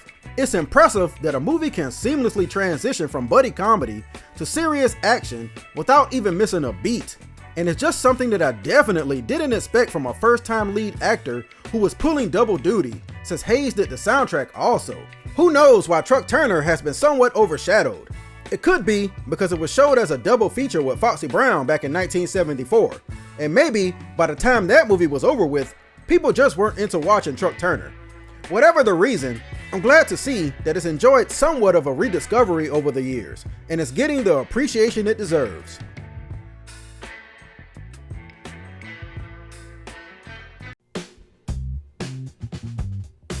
It's back, bigger, better, and better. It's Black History Month, the sequel, a 28-day celebration of black exploitation films. It's TNT Jackson. She's dynamite, out of sight, and always ready for a fight, so she should be just as well known as all the other black women action stars, right? Well, if you're like me, then chances are you've never even heard of TNT. Miss Jackson if you're nasty. I first became aware of this movie a few years ago when I purchased a book that had the European VHS cover inside and thought, damn, now that looks amazing. It looks like the female Rambo. Why have I never heard of this? Even the American poster looks good, although not as badass. And it's these aforementioned movie posters and their false advertising that's probably at the root at why this movie has been overlooked. Because despite featuring cars, a bank vault, and guns on the covers, TNT Jackson herself interacts with none of that. To understand why this movie even exists, you have to look at the origins of its production. If you remember, in my video for Black Mama White Mama, I mentioned how Roger Corman left American International and started his own company called New World Pictures, which he used to produce super cheap movies made in the Philippines. I'm sure you can see where this is going. One of those movies was 1974's Dynamite Wong and TNT Jackson. And if you're wondering why TNT Jackson is second, well that's because Dynamite Wong is played by famous Filipino actor named Chiquito, and the movie was marketed as a Filipino action film with him as the lead. A year later, to save money, because that's the New World Pictures MO, they released the film in America and tried to pass it off as a blaxploitation film starring Jeannie Bell as TNT Jackson, We've already covered how they try to manipulate posters to make them more than what they actually are, so that's how we got those exaggerations on the covers. So what kind of movie is TNT Jackson? You might be shocked to learn it's a kung fu film, closer to Black Belt Jones than anything else. But if you go into it expecting some Bruce Lee or Jim Kelly level fighting, then you're gonna be mad as hell. Diana TNT Jackson learns that her brother has gone missing in Hong Kong, so she hops on a flight over there to see what's happening. And within 10 minutes, she's in a fight for her life. The movie moves at a stupid fast pace, and for good reason, because unlike most black movies during this time, TNT Jackson isn't allotted the mandatory 90 minutes, and instead clocks in at around just an hour. It's essentially a glorified hour-long TV show. Think of it as Season 1, Episode 1 of TNT Jackson, season premiere and season finale all in one. I would say that the movie makes good use of its short time, but nah, it's not very good. I'll give it props, it delivers on the fight sequences. Unfortunately, the fights are dumpster juice. Now we all know that people in movies never actually hit each other when fighting, but TNT Jackson makes this abundantly clear with its shoddy editing. And there's even a bunch of obvious jump cuts where I guess they didn't want to refilm, or maybe somebody got hit for real? I don't know, but they're jarring when you see it.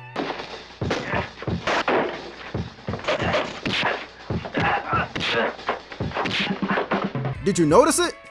Then there's a bunch of scenes where the cut makes it look like the film was sped up, or maybe it was sped up. I have no idea. It's hard to be mad at a movie that's trying though. I do like the appearance of Stan Shaw, who plays Charlie, a character that seemingly becomes TNT's love interest simply because they're the only black people. He was in Truck Turner briefly for his first movie role, and here in his second, he does a decent enough job and has the best dialogue and one-liners out of everybody here. Hope he's ready for a long career in Hollywood. Ready? Yeah. I'm ready. Jeannie Bell is good at her kung fu action poses, and the close-up physical stuff she does is about on par with everybody else. But it's way too obvious that there's a stunt person doing the majority of it. And I say stunt person because there's a high possibility that the stunt woman is actually a stunt man. I'm not sure though, what do you think? But the real reason Jeannie Bell is here is simply because she's beautiful, but also the October 1969 Playboy Playmate and Centerfold of the Month. Only the second black woman to be that. Not only that, she's the first black woman to appear on the cover of Playboy. The filmmakers, knowing this going in, sought to make good use of that and deliver what might be the best scene of the entire film. Remember in Black Belt Jones when Jim Kelly beat up the bad guys one by one while the lights kept going in and out? Well, I bet you he didn't do it while being so butt naked.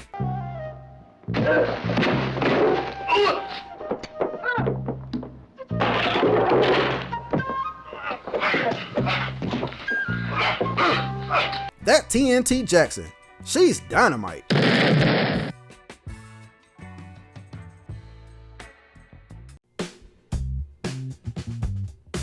It's back, bigger,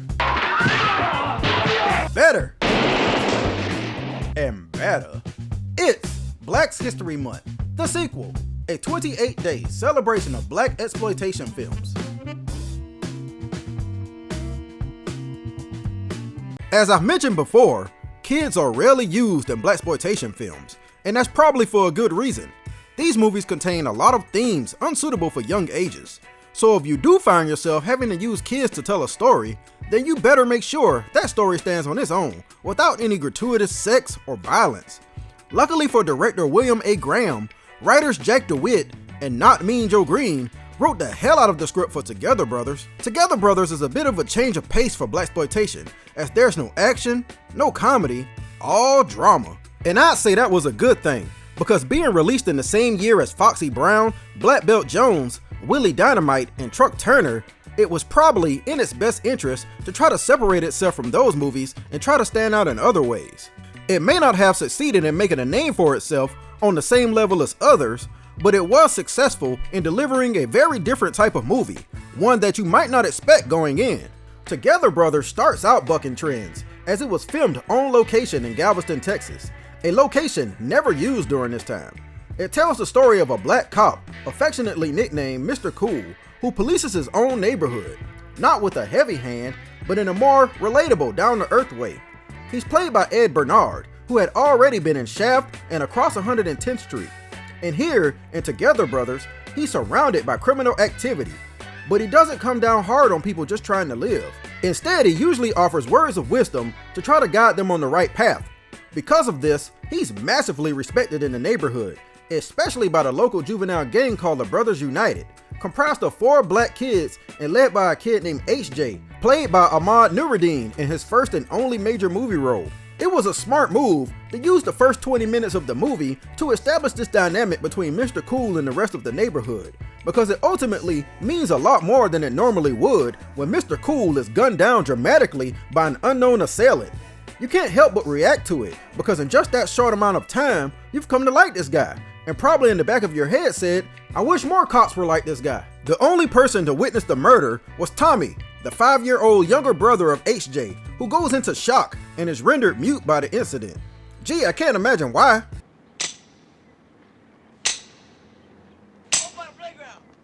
Together Brothers pulls no punches. Together Brothers then turns into a murder mystery and manages to keep you invested the entire time as HJ and the rest of the brothers not only try to uncover who murdered their somewhat mentor, but also keep the killer from returning to harm Tommy, the only witness.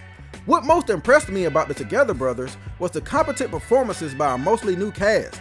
HJ in particular is a standout as the no-nonsense and smart leader of the group, who just wants to make things right despite his standing in society.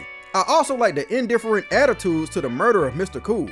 Some people could give a damn about a dead black cop, but others respect that he truly cared about them and the community, even other gang members. This indifference presents an uphill battle and a compelling conflict for the brothers, since not everybody is willing to give them information to help them solve the case. The movie also low-key comes off as a slasher horror film during scenes when the unseen killer regularly stalks Tommy, and we only see their feet or hands.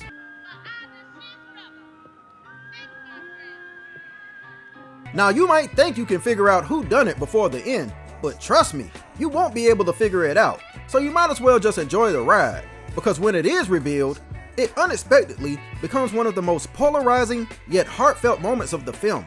Without revealing too much, I'll just say you definitely won't know how to feel at its conclusion.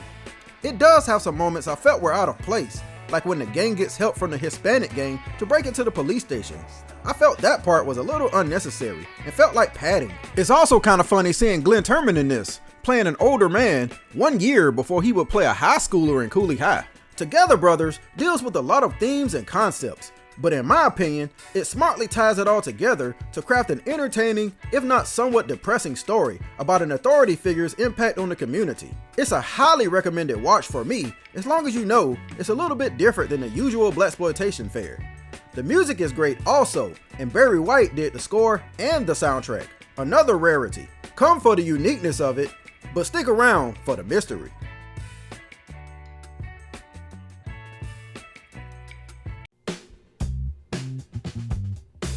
It's back, bigger, better, and better. It's Black History Month, the sequel, a 28-day celebration of black exploitation films. Coffee and Foxy Brown, more or less, made Pam Grier the household name that she is today. Yeah, she did some movies before and in between those two films, one of which I covered this year. But there was just something about the combination of Pam Grier and writer-director Jack Hill that brought out the best in both her performances and the films themselves. That's why when it comes to 1975 Sheba Baby, it's a little mind-boggling to me that American International decided to go in a completely different direction from the things that made Pam famous. For starters, Sheba Baby had a much smaller budget than both Coffee and Foxy Brown, and it shows with its smaller scale action. Then there's the fact that Jack Hill didn't return to write and direct, so the duties were given to William Girdler, who had done some successful blaxploitation films already, but who reportedly also butted heads with Pam Grier on the set repeatedly. Lastly, there's the biggest offense, the fact that Sheba Baby was rated PG. That's right, they were going for a more family-friendly blaxploitation movie with this one. The complete opposite of what people go to a Pam Grier action movie to see. But how bad can it be? Well, let's see.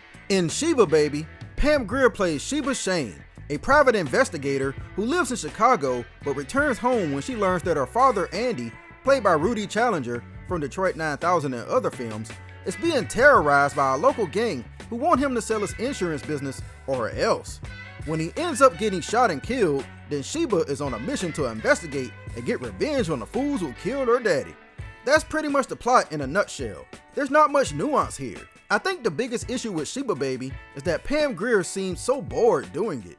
She's missing that fiery sassiness that she had in both Coffee and Foxy Brown, and instead, it's replaced with a smooth, calm, and collected directness and long stretches of boring dialogue that just doesn't fit her personality. I missed a smart and clever character who hid razor blades in her hair or crafted gadgets out of junk to get out of trouble. Now in fairness, that may be because she's more of a professional in this film, as opposed to the street-savvy every woman that she usually plays.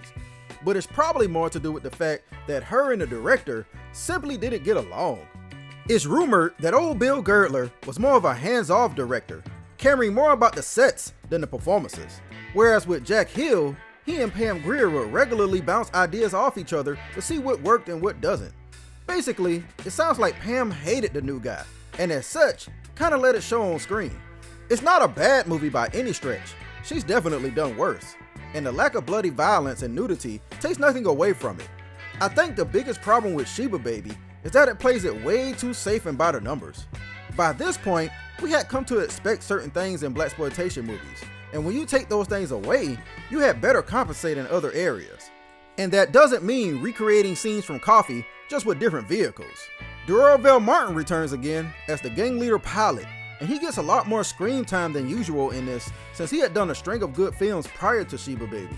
There are some people who really like Sheba Baby, and it earned a respectable amount at the box office. But if you have to choose one Pam Grier movie to watch forever, out of this, Foxy Brown, or Coffee, I would look elsewhere, as it's easily the worst of the three.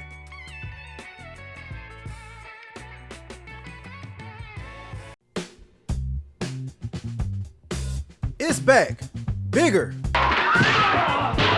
better, and better. It's Black History Month, the sequel, a 28-day celebration of black exploitation films. Cleopatra Jones and the Casino of Gold. Our girl Cleopatra was doing Flash Gordon-like serial titles long before Indiana Jones. I thought the first Cleopatra Jones movie was pretty good, but the sequel is a perfect example of how to take something good and expand it into something great. By this point, blaxploitation was on the decline commercially, so the people over at Warner Brothers needed to come up with a way to sell the movie to a wider audience. The answer was basically staring them right in the face, since even though the first movie was a small-town action film, Cleopatra was presented as an international Jane Bond type super agent. So naturally, the answer was to take the character international. In the Casino of Gold, Cleopatra Jones's partners goes missing in Hong Kong, and she has to catch a flight to go over and investigate what happened to them. No, that's not deja vu you're experiencing. The plot is very similar to TNT Jackson, right down to the karate action. But the Casino of Gold does everything better than that movie in every single way. Tamara Dobson, in all her 6'2" glory, returns as Cleopatra Jones, and just like in the first film, she comes complete with the latest clothing styles, something she always insisted on in these films.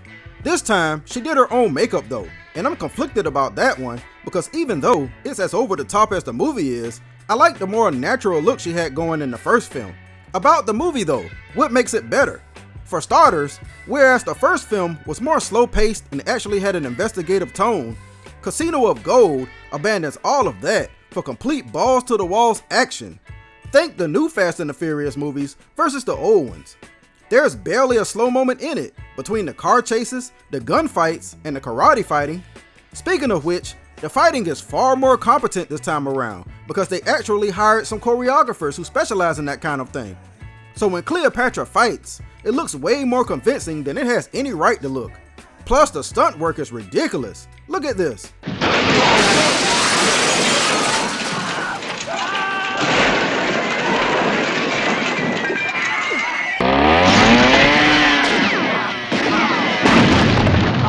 It seems like a small thing, but compare this to the work in TNT Jackson, and it's like night and day. This time Cleopatra even has a sidekick named Mei Ling, and thankfully she's not annoying, and her chemistry with Cleopatra is surprisingly one of the best parts of the film, She even gets in on the action for most of it, with one of the highlights being the scene where the bad guys tie her up and she has to use nothing but kicks to fight them off. Yeah, it's obviously a dude in some of the shots, but just put your brain in sleep mode for a minute, because the movie does a lot more right than wrong with the limited budget it has. Perhaps the most improved aspect of the film is the villain. Don't get me wrong, I'm one of the few people who actually like Shelley Winters as Mommy in the original film, but she's got nothing on Stella Stevens as the Dragon Lady in this one. If you remember, she was Anne in the movie Slaughter with Jim Brown, but she's no damsel in distress love interest in this. She's legit evil and intimidating as the big boss in this, and you don't even question the idea of her intimidating a bunch of men because she plays the role so well. I mean, Cleopatra is so tall, she towers over damn near 90% of the men in the film, but next to the Dragon Lady, she might as well be 5'6", because Stella Stevens just owns the screen when she appears. There's a standout scene in which she does a sword fight with one of her enemies. At first you think she's gonna hand it to somebody else, but then nope, she fights the guy herself. It's impressive. Cleopatra Jones and the Casino of Gold is an example of a sequel done right. Take everything people liked about the first movie and turn it up to 50. For whatever reason, Max Julien didn't return to write the script, but that might have been for the best, because the last thing this movie needed was to be overwritten. Unfortunately, this movie along with Friday Foster and Sheba Baby didn't do too well financially, pretty much putting an end to the leading black woman she-roles of the 70s. And that's a shame, because we were robbed of more adventures of Cleopatra Jones. Black exploitation movies were looking for that James or Jane Bond type character for years, and out of everybody tried, nobody even came close to fitting the role more than Cleopatra Jones.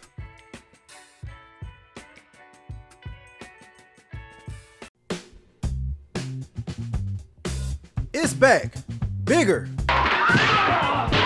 better, and better. It's Black's History Month, the sequel, a 28-day celebration of black exploitation films. With how good Uptown Saturday Night was, it amazes me that Sidney Poitier only intended for it to be a standalone movie with no sequels. Warner Brothers basically had to talk him into doing another movie. However, his next foray into the world of directing, 1975's Let's Do It Again, would not technically be a sequel, but an entirely different movie with an entirely new plot and characters, that just so happened to include many of the same people who worked on Uptown Saturday Night. Hey, we had a good writer for the first film? Let's do it again. Felt like Poitier and Bill Cosby had good chemistry? Let's do it again. Thought that Calvin Lockhart played a great gangster? Let's do it again. Honestly, they should have just went ahead and made it a part 2 if you was going to invite everybody back. But funny enough, originally, Sidney Poitier didn't want he and Bill Cosby back as the main characters, and instead preferred Red Fox and Richard Pryor, which admittedly sounds excellent, but the studio shot that down because they felt like Pryor and Fox weren't big enough names to market the film with, so Poitier and Cosby were back at it. Just like in Uptown Saturday Night, I love that Poitier always portrays his characters as working class, middle class type people, and Let's Do It Again is no different. Clyde Williams, played by Poitier, and Bill Foster, played by Bill Cosby, work down at some docks or something, but that type of labor isn't bringing in the kind of money that their Mason Lodge needs to survive. It's interesting to me that it's not a church, because in any other movie, it would have been a church.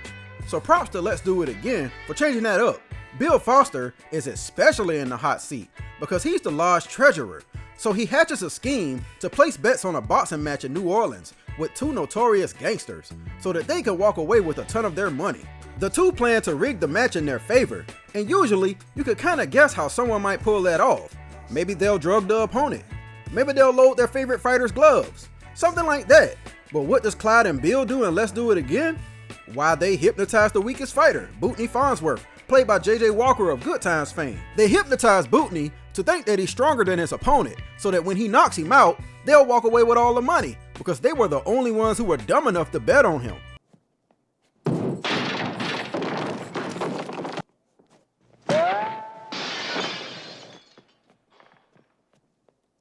I definitely wasn't expecting that, but seeing as this is a comedy, it's not like it's out of place. To me, Let's Do It Again gets off to a bit of a slow start, whereas Uptown Saturday Night started out fast and slowed down towards the end.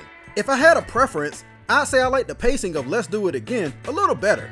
Once they get to New Orleans, it really takes off, and is held up high by great performances from John Amos, also from Good Times, which was on TV at the same time as this film, and from Calvin Lockhart, who, as I mentioned, did great in Uptown Saturday Night as Silky Slim, and even better here as Biggie Smalls.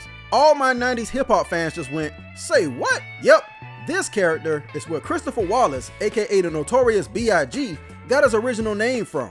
The story goes that Calvin Lockhart didn't like the name associated with the type of rapper Big was, so he sued to have the name changed. Now everywhere you look, that's the only story that you'll see, but to me, it doesn't really make sense. Just because you play somebody in a movie doesn't mean you now own the name of said character. Like Pam Grier played Foxy Brown in a film. That doesn't prevent anybody else from ever using that name. In all likelihood, it was probably Warner Brothers who sued for whatever reason, and Calvin Lockhart somehow ended up with all the blame. I could be wrong, but it just makes more sense to me. I mean, shoot, Julius Harris, who also stars in this movie and is a blaxploitation veteran, was nicknamed Big Papa in the movie Hell Up in Harlem. Can he sue too? Anyway, the fight goes exactly how Clyde and Bill wanted it to go, and they make off with tons of the gangsters' money that they use to expand their lodge and improve their community. Once again, bucking the trend of what usually happens with money in these movies. That's only the start of the movie though, and everything that happens afterwards, you'll just have to see for yourself.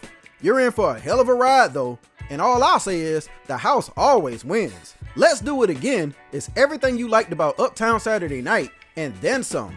Portier and Cosby perfected their fish out of water chemistry, and even with some contrasting acting styles, they still managed to fit together and play comedy off each other. This movie even makes better use of the women this time around, since that was something that Uptown was criticized for. They come across more as sidekicks this time around, instead of just being seen once and then disappearing for the rest of the film. With a star-studded cast and an entertaining premise, you can't go wrong with Let's Do It Again, which is probably why, after this film, the duo once again said, "Let's do it again."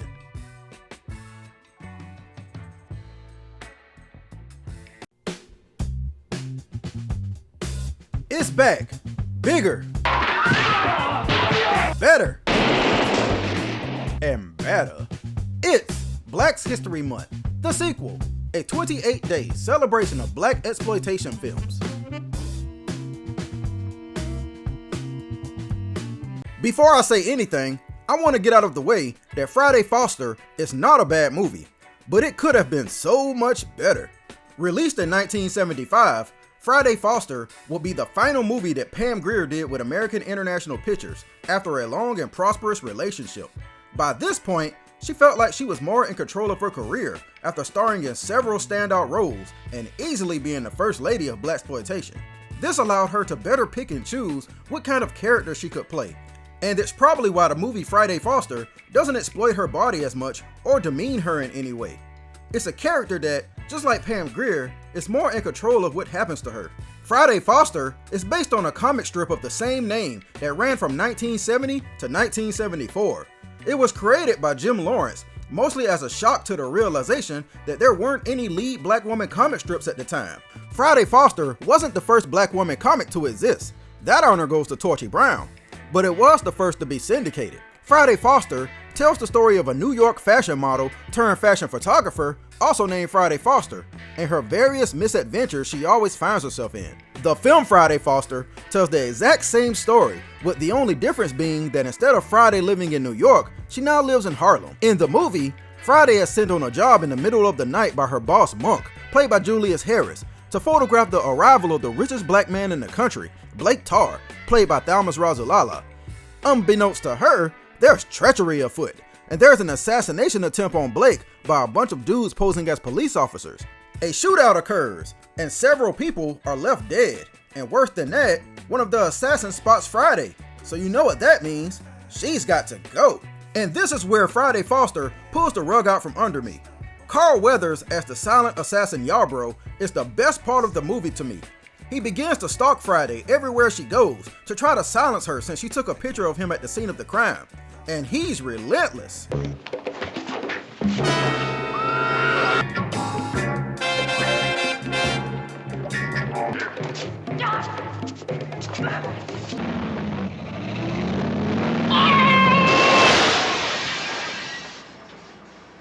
Carl Weathers as an emotionless killer is the character I never knew I wanted. I know O.J. Simpson fell through as the Terminator, but if Arnold didn't work out, I can totally see Carl Weathers as the Terminator. So I've already established how great that is, and what does Friday Foster do? Completely change the plot to something else, of course. There's a big conspiracy behind someone wanting to kill Blake, but it gets so convoluted that I found myself not caring at all who's behind it. By the time we get to the conclusion and get all the answers, I'm just like, they should have just stuck with the assassin trying to kill Friday plot. If it wasn't for the stacked and talented cast, I might have completely dismissed Friday Foster. But it's hard to make a bad movie when it includes the likes of Yaphet Kotto playing a good guy again, Eartha Kitt, Scatman Crothers playing a reverend again, Ted Lang, aka Isaac from Love Boat, Paul Benjamin from Across 110th Street, and Godfrey Cambridge from Compton Comes to Harlem playing a flamboyant fashion designer. Interesting. Maybe with the right gown and a new coiffure, you might pass for her. There are some running gags in the movie that do crack me up a little bit, like one of the detectives being an alcoholic. Every time he can't figure out what's going on, he goes, Sure wish I had some beer. Damn, I need a beer. And then there's another running joke about Friday Foster not having a car. So whenever she needs to chase somebody, she just steals whatever vehicle she needs. Despite feeling like the movie wasn't all that great, I still could have seen the Friday Foster character in a recurring TV show. It's got all the right ingredients, but I think the lukewarm reception to the film probably soured any chance of that becoming a reality. After this, it would be a while before Pam Grier had another lead role, but I think that was more to do with the declining interest in blaxploitation than her abilities as an actress. I just wish her blaxploitation send-off was just a little better than Friday Foster.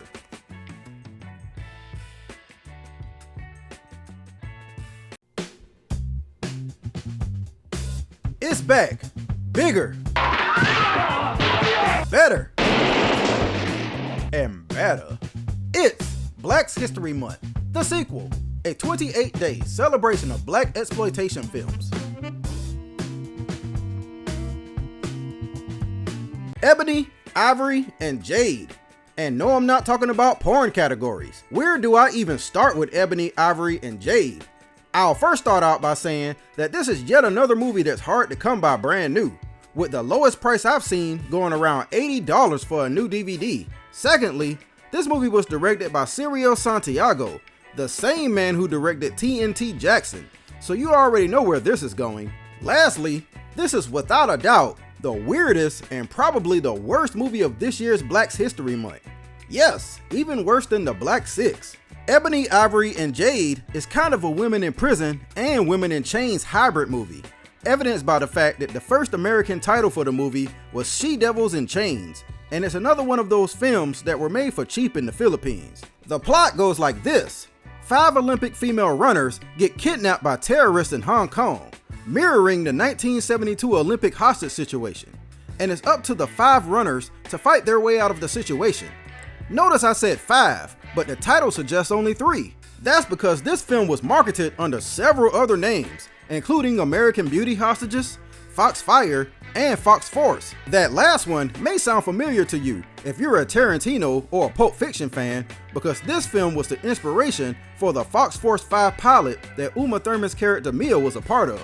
Eventually, circumstances do narrow the 5 girls down to just a trio, and even from the beginning of the movie, it does primarily focus on Pam, played by Roseanne Caton, obviously Ebony, and conveniently very proficient in karate, Ginger, played by Colleen Camp, obviously Ivory, and unsurprisingly, a spoiled rich kid, and Jackie, played by Christy Mayuga, obviously Jade, and here for the balance, I guess. You would think this would be an easy layup for a Charlie's Angels or 3 the Hard Way type movie, right? Wrong. Because Ebony, Ivory, and Jade spend way more time locked up than they do kicking ass. They get an advantage for a few seconds, then they're locked up again. Exploit a flaw in the security for a few minutes, then they're locked up again. For whatever reason, they had no faith in writing these characters to be independent action heroes. All the time wasted showing us Ginger's father trying to pay money to get them released, and the government trying to find them could have been spent showing the ladies blasting their way out of bondage. Even when they do eventually get free, of course, it's with the help of a guy. And by that point, it's only about 18 minutes left.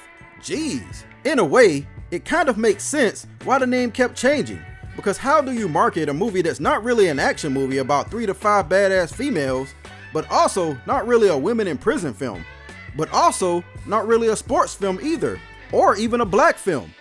Easy. Just keep changing what it is based on your audience and let them find out the hard way that it's nothing like what they expected. If I can say some nice things about the film, it's that the fighting is decent, the actors also went on to have very good careers, and plus, it inadvertently led to that classic joke scene in Pulp Fiction. Do you want to hear my Fox Force 5 joke? 3 tomatoes are walking down the street. Papa Tomato, Mama Tomato, and Baby Tomato. Baby Tomato starts lagging behind, and Papa Tomato gets really angry. Goes back and squishes him. Says, ketchup. Thanks at least for that, Ebony, Ivory, and Jade, but y'all deserve better.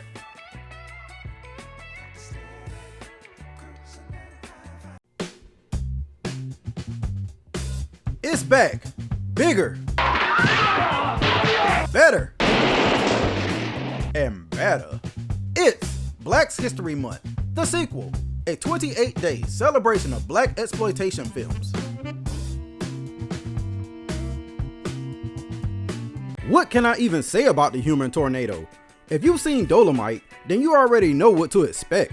I'm of the belief that Rudy Ray Moore himself was even a little surprised at the success of his first film. He was just a regular guy with dreams of making his own blaxploitation movie with no experience, barely any budget, and a ragtag crew of filmmakers. That's exactly what gives Dolomite its charm. Here's a guy doing literally his absolute best to bring his vision to the big screen, despite the fact that he was in way over his head. In a weird way, it made you look at the film through a different lens, because you know what you're looking at is terrible in almost every way, but knowing the man and the story behind the movie changes how you perceive its flaws. Dolomite is the king of so bad it's good blaxploitation movies. Now Rudy Ray Moore could have just revisited that same formula for the Human Tornado, and nobody would have even cared, but he went out of his way to actually improve some things and deliver a much more coherent film than Dolomite. The Human Tornado is sort of a sequel to Dolomite. Well, it is, but it ain't. It's definitely the character Dolomite, as the title screen suggests, but everything about this movie is completely different, with the exception of one character, the returning Queen Bee, played once again by Lady Reed. Right from the start, you can tell that the production value is better, as well as the camera work, and can you believe it? This time around, the story actually makes sense. For whatever reason, Dolomite is living in the South, and during a party at his mansion, the local racist cops raid the place and terrorize the black people there for the crime of daring to have fun in public. While there, the chief of police sees Dolomite having sex with his wife, which by the way, she paid him for the privilege, and orders both of them to be shot. Dolomite escapes and goes on the run from the chief, only to end up in LA, where Queen Bee has her own set of problems, since she's being harassed by a local gangster who wants her club. Got all that? Hey, I just said the story was coherent. I didn't say it wasn't a lot going on. Nobody who watches this movie though is here for the story, and thankfully, there's a lot of entertainment value to be found outside of it. The jokes hit way better this time around, and it's still hilarious to hear Dolomite rhyme nearly every time he opens his mouth. I feel like this movie knows that it's kind of moved into parody territory, and while it's not a spoof, it definitely satirizes a lot of the tropes that we see in blaxploitation movies. You got to love highlights like Dolomite diving off of a cliff half naked, and not only narrating it, but hitting us with the instant replay.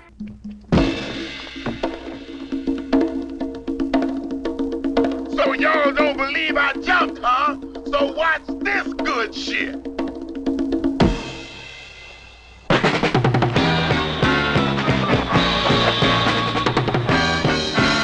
Or this weird fighting style that he insists on using.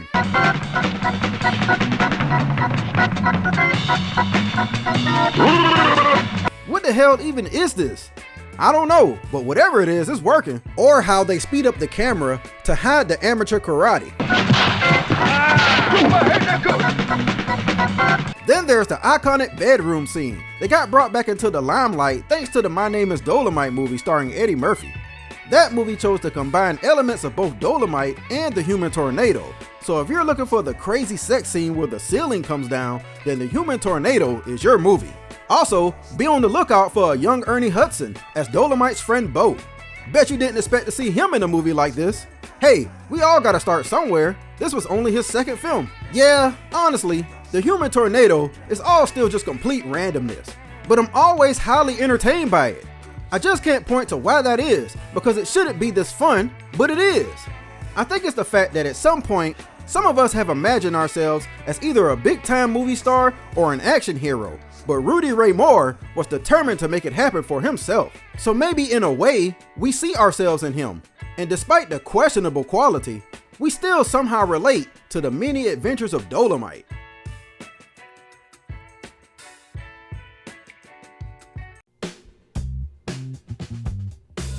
It's back, bigger, better, and better. It's Black's History Month, the sequel, a 28-day celebration of Black exploitation films. The declining years of the Blaxploitation genre was kind of a gift and a curse. On one hand, you had a lot of studios just throwing stuff out there to try to ride the last little bit of wave left for small profits. But on the other hand, it gave some writers and directors a chance to be creative and shift the narrative surrounding Black films, since drugs, sex, and violence wasn't selling like it used to. That's where we were in 1976 when director Arthur Marks decided to take on Jason Stark's script for Jade's Revenge, a horror story about a taxi driving law student who gets possessed by a 1940s criminal looking for revenge. Arthur Marks had already directed Detroit 9000, Bucktown, and Friday Foster by this point, and when directing this film, he mentioned that he always liked to do something different with his films, instead of just telling the same story. He succeeded with this one because Jade's Revenge is another overlooked gem of the 70s that strives to be more of a serious film than an exploitative action or comedy fest. Here's the setup. In 1942, J.D. Walker, played by David McKnight, walks in on his sister Betty Jo having a heated conversation with an associate named Theotis, played by Fred Pankert, when all of a sudden, Theotis hauls off and cuts Betty Jo. The slow motion image of her falling and her expression slowly changing is very well done, even though modern HD technology kind of ruins the effect. JD, obviously concerned for his sister, rushes to her aid, but in the process, he gets blood on his hands and is accused by her husband Elijah, played by Lou Gossett Jr., of committing the crime. Why everybody just happened to show up at this meat freezer at the same time in the first place is never explained, but it doesn't even matter once Theotis shoots J.D. Walker dead, successfully hiding his crime. Fast forward to the present day, and Isaac, aka Ike, played by the great Glenn Turman, fresh off Cooley High, is out on the town, enjoying the show when he's called on stage and hypnotized, during which he's unwittingly possessed by the ghost of J.D. Walker. Now, some people may criticize the fact that it's not explained why this happens, but I like it. In the first Elm Street movie, it's not really explained why Fred Krueger can jump in people's dreams all of a sudden. And if I'm not mistaken, it's not really clear in The Exorcist exactly why Reagan gets possessed. Some things are better and scarier when they aren't explained. It's the "this can happen to anybody" effect, especially considering how much of a tour de force Glenn Turman's performance is in this movie. Quite frankly, this is some of the best character acting I've ever seen, bordering on method acting, because I can just imagine Glenn Turman staying in his JD character 24 hours a day. He literally becomes two people. The movie is kind of slow, since it's more of a psychological horror, but I love the fact that Isaac doesn't just immediately become JD. You really don't know what's wrong with him as an audience at first, and that mirrors what Isaac as a character is feeling. He knows something is wrong, but can't fight what's happening. And JD comes out randomly at the worst possible times.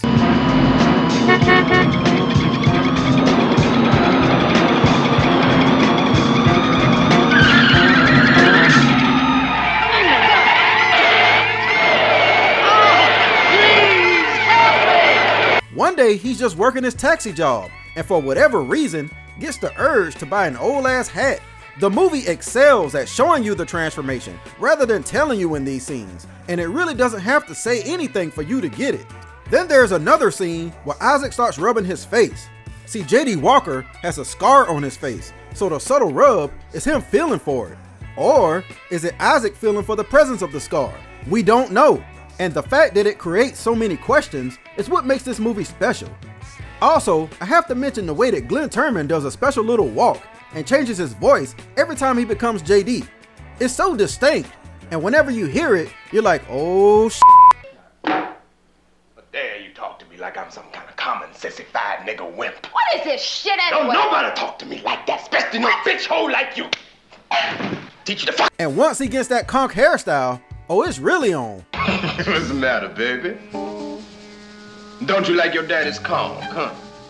If it's anything that I can complain about, it's that I wish it was longer, but it gets the prerequisite 90-minute blaxploitation runtime. There was much more to the script, but American International and Warner Brothers didn't really get the movie, which is just a fancy way of saying that they didn't like the movie. Mostly because it wasn't exploitative enough, and they didn't really know who would want to see this kind of movie. Go figure. They also weren't big fans of the constant flashbacks, which I thought added a lot to the film personally. I'm happy to see that the movie has been getting a little shine lately though, with the spread of the Lou Gossett meme and a random clip from the movie getting posted online last year. Better go talk to him. Cheryl?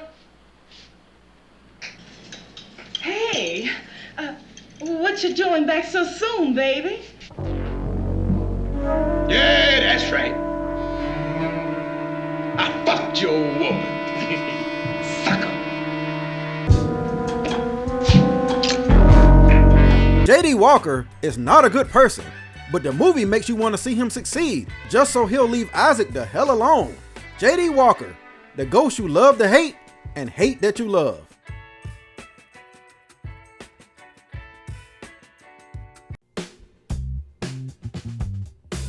It's back, bigger,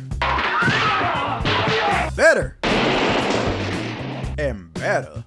It's Black History Month, the sequel, a 28-day celebration of black exploitation films. Oh, Penitentiary. This movie is something else. Coming at the tail end of the blaxploitation era, the best way to describe it would be aimless. As aimless as our protagonist is at the beginning of the film. Leon Isaac Kennedy is Martel Too Sweet Godon, a drifter with no direction in life who's picked up by a prostitute who has a surprisingly sophisticated system to do her business. Beaver 7, this is Charlie 1. Beaver 7 here, Charlie 1, come in. Headed east on Highway 12, just west of Cove number 2. Good going. You got 2 customers waiting at Cove 2. They'll be sitting in the corner to the left. What is this, Uber Poon? She was even gonna give Martel a freebie until duty called. She drops Martel off at a diner where her next customers are, but they don't take too kindly to integrated prostitutes and start a fight with her, forcing Martel to jump in and defend her until he's knocked unconscious with a bottle. When he wakes up, he's in prison for the murder of one of the guys from the fight. Penitentiary doesn't bother with a trial and due process and all that stuff. It literally feels like Martel wakes up already in the pen. I actually feel like Penitentiary starts out strong, but as soon as it starts moving in the direction of something good, it deviates into pointless side missions to the point where it loses its focus and gets away from the parts of it that you do care about. Early on, it feels like Martel doesn't even care whether he's innocent or not. Like, damn dude, you're not even gonna fight the charges? Instead, he spends most of his prison time essentially fighting for his life. First, from other prisoners who want that butt. Then, during sanctioned prison fights, where the guards make money betting on boxing matches between the inmates. The boxing matches are essentially the main plot of Penitentiary. Winning a fight in the ring gets you a whole week of conjugal visits, but winning the entire tournament gets you your freedom. How the hell does that work? You know what? It's a movie in the tail end of the blaxploitation era. It doesn't even matter. At the very least, it gives Martel something to work towards, and the movie should have put more effort into that aspect and him trying to figure out how he got there in the first place. Less energy should have been put into all the other shenanigans going on. Like I mentioned earlier, some of the inmates want some of Martel's candy, and with a nickname like Too Sweet, can you blame him? Initially, it comes across like his cellmate, nicknamed Half Dead, is trying to help him, but then it's revealed that he's only saying the things he's saying to try to break Martel. It all comes to a head and leads to a pretty impressive fight between Martel and Half Dead that kind of goes on forever, but the fact that it takes place in such a small cell makes it worth enjoying. Honestly, all of the fights in this movie are too damn long. even the anticlimactic boxing matches that the movie put so much hype on. That might be why the movie tries to break them up with comic relief, when two inmates, one from the male prison and another from the visiting female prison, link up during every match to have silly sex in the bathroom. It's goofy as hell and looks weird spliced within the supposedly serious boxing matches, but like I said, the matches just drag, so take what you can get in this situation. Martell's boxing trainer, nicknamed Seldom Seen, is the only person who delivers any kind of emotion, and it comes out of nowhere. And here I am, somebody. I got my own TV, my own stereo, my own home, 3 hots of the cot. And more than that, I mean something in here. I got respect. Where was all this emotion during the rest of the film? I don't know what one thing would have made Penitentiary better, but I do know that the golden rule has always been less is more. They didn't need to overcomplicate things in a film like this. Now, I might not have been too big on it, but believe it or not, Penitentiary was one of the few films to survive the death of the blaxploitation era, spawning 2 sequels in the 80s. What that tells me is that despite the genre being dead and my own personal views, there was something, somewhere, that resonated with somebody in the movie Penitentiary.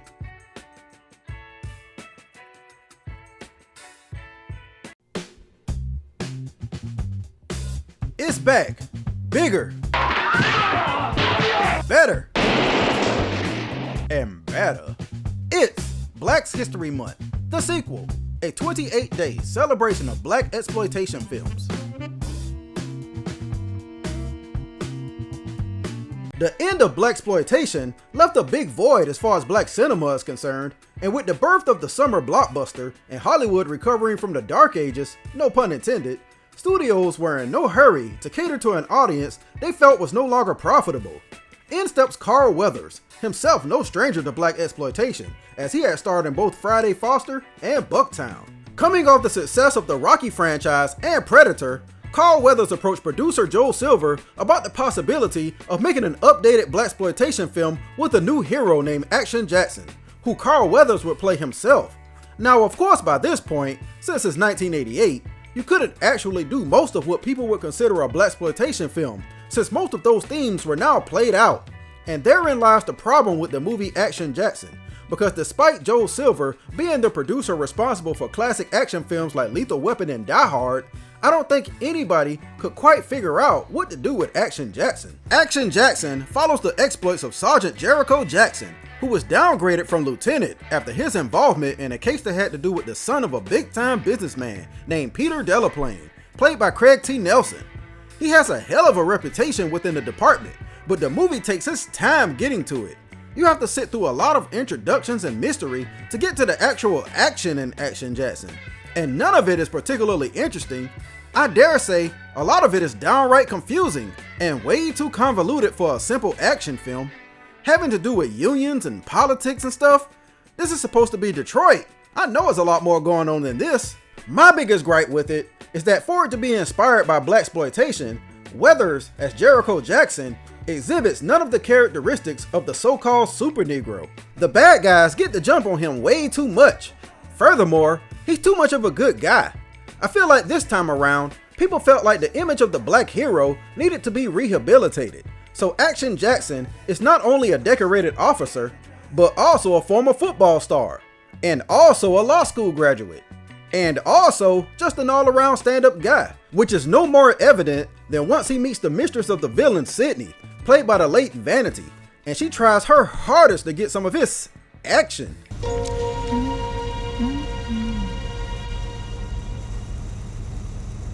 Wait until we're married or something?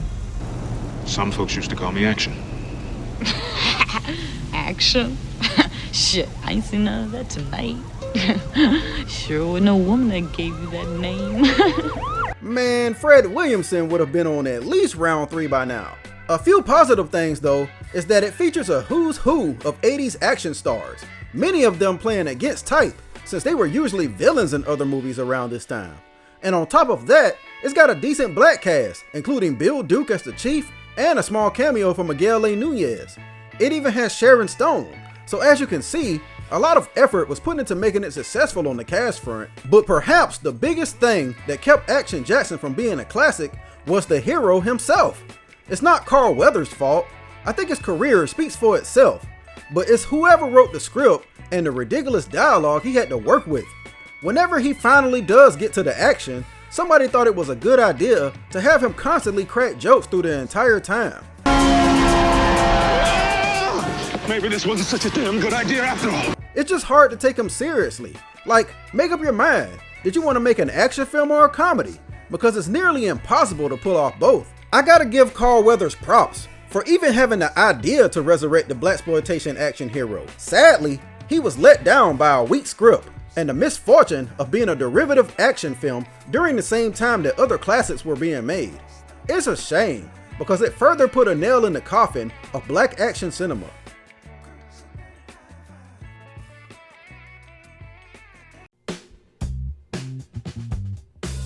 It's back, bigger, better, and better. It's Black's History Month, the sequel, a 28-day celebration of black exploitation films. We're moving into Amish territory from here on out. In 1988, Keenan Ivory Wayans did his own take on the blaxploitation era with I'm Gonna Get You Sucker, a movie that was less an attempt to resurrect the genre and more of an effort to poke fun at all the ridiculousness that came along with making cheap black movies. It did an excellent job bringing many of the stars from the 70s into the modern times of the 80s. Stars like Jim Brown, Isaac Hayes, and Bernie Casey. And it was great to see them make fun of themselves and be in on the joke when it came to the shoddy production value of the movies they made. But one thing that's always going to be true about the blaxploitation of the 70s is that even though it died, it still stayed relevant in the hearts and minds of not only the actors, but the millions of fans and filmmakers all over the world. That's why every now and then, there's always some kind of film that tries to pay tribute to the fun times of the era. In the 80s, we had I'm Gonna Get You Sucker, but in the 90s, we had Original Gangstas, a 1996 film produced by Fred Williamson himself and directed by Larry Cohen, the same man who directed Black Caesar and Hell Up in Harlem. So I'd say he knows a thing or two about blaxploitation. Original Gangstas is like an Avengers or Expendable style team up of the most badass blaxploitation action heroes. Check out this list. We get Fred Williamson, of course, as John Bookman, a former football player who comes home after learning his father was shot for snitching on gang members after a murder. Then we get Pam Grier as Laurie Thompson, the mother of the boy who was murdered.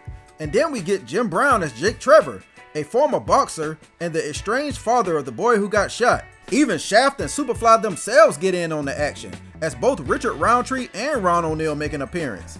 Man, they were still trying to make Superfly everything but what he really was. As I mentioned earlier, Laurie's son is murdered after hustling a gang in a basketball game, and that sets off a chain of events that brings all the old school gang back together again. I say gang because in an excellent twist, it's revealed that John, Jake, and others originally started the gang that is now terrorizing the neighborhood, hence the title Original Gangstas. I've always thought that was a great reveal, because just as Jake puts it, his version of the gang was out to help the community, versus the bastardized version they have now who's out to hurt people. It gives him and his crew a purpose or a duty to put a stop to their own creation. I like that Original Gangstas feels like a merging of two genres. People might not think it, but the gang movie craze of the 90s are technically a form of black exploitation also. Whereas the 70s movies exploited pimps, guns, drugs, and women, the 90s movies exploited gang culture, fatherless homes, etc., etc. So in a way, this is a combining of two distinct blaxploitation eras, and I think they did an excellent job personally. It's the 70s versus the 90s, and neither side is perfect. The movie goes out of its way to show how the sins of the original Gangstas, in a way, indirectly led to their current situation. Even though the blaxploitation stars are the main draw, I think the modern gang members, the rebels, match their energy flawlessly. Christopher Duncan is here as the leader Spyro, and I bet he wished he was remembered for this other than Braxton on the Jamie Foxx show.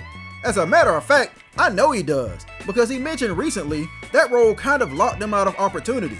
Anyway, in this movie, it's kind of hard to go back and take him seriously as Spyro, but I think he's very believable. Why don't you go check out that Bookman store? The old man says he didn't rat us out. You let him alone. If he owns up to that shit, you take his ass out. He and his gang are outright terrifying, and is written in a way to make you absolutely hate them and everybody who looks like them by the end. The movie also has a lot of other familiar faces, like the late Paul Winfield, rappers Shaheem and Drew Down, and comedian Godfrey, among others. To sum it up, Original Gangstas is a very good movie, and a lot better than it was received at the time. To be real, we were only here to see one thing, and that's our favorite black superheroes of the 70s. And in that regard, Original Gangstas doesn't disappoint. Yeah, they're a little older by this point, 20 years older to be exact, but despite that, trust me, they don't disappoint. Their time in the spotlight may be long gone, but some things are just timeless.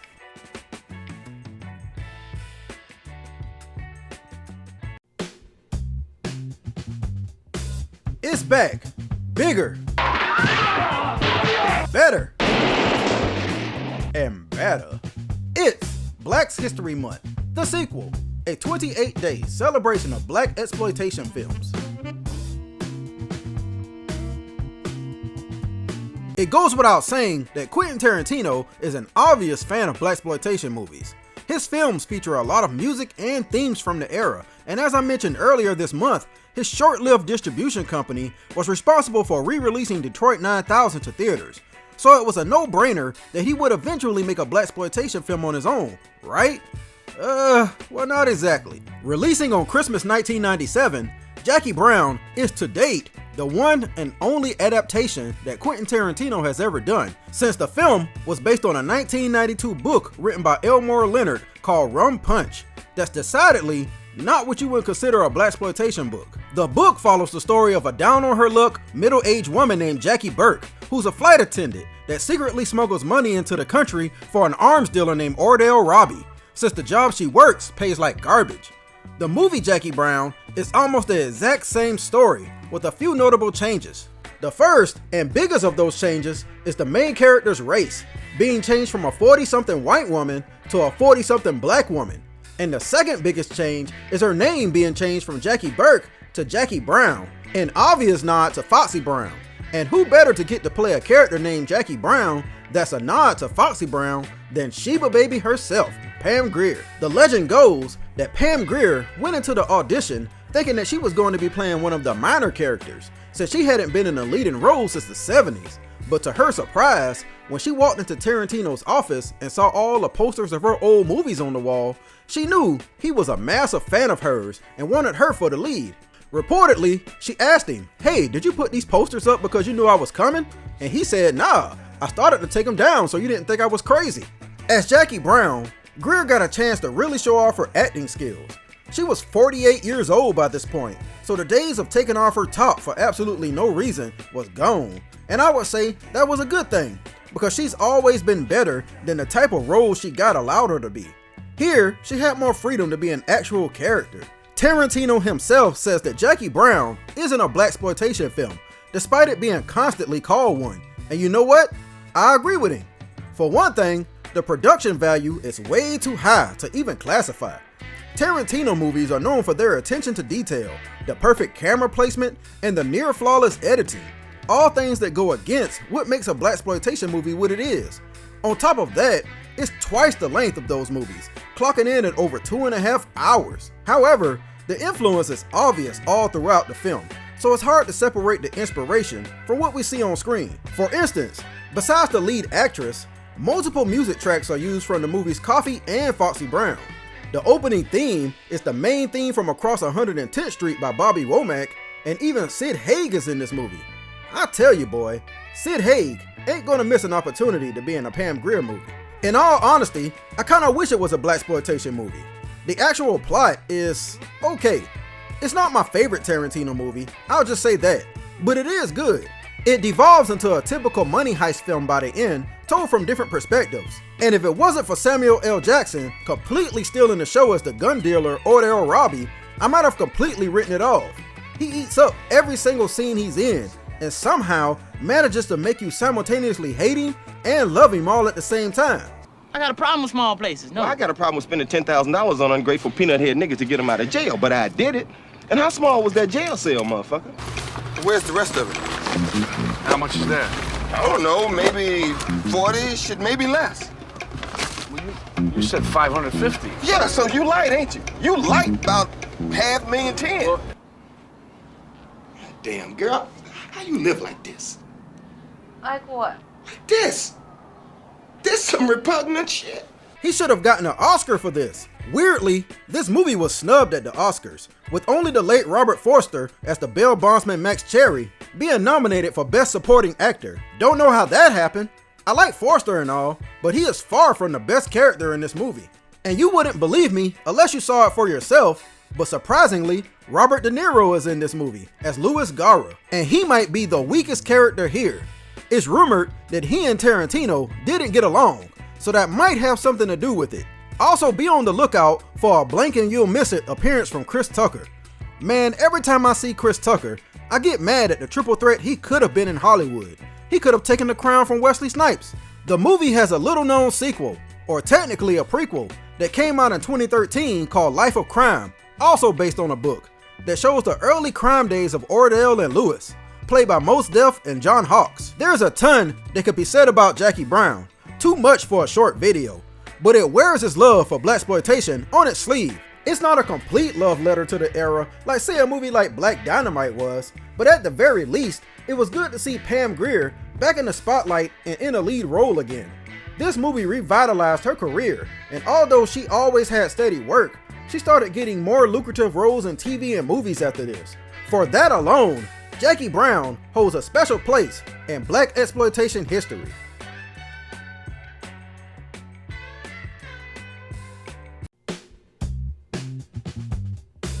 It's back, bigger, better, and better. It's Black's History Month, the sequel, a 28-day celebration of black exploitation films. And here we are, at the end of this year's blaxploitation retrospective. Last year, I talked about blaxploitation comedy parodies like I'm Gonna Get You Sucker and Black Dynamite.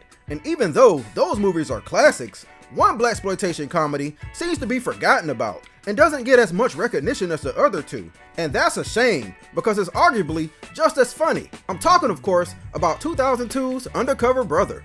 Undercover Brother began life as an animated internet show that started in the year 2000 and was created by John Ridley. At some point, he got with some producers and was able to get the show optioned for the big screen. Undercover Brother was directed by Malcolm D. Lee, Spike Lee's cousin in case you forgot, and the same man who directed The Best Man.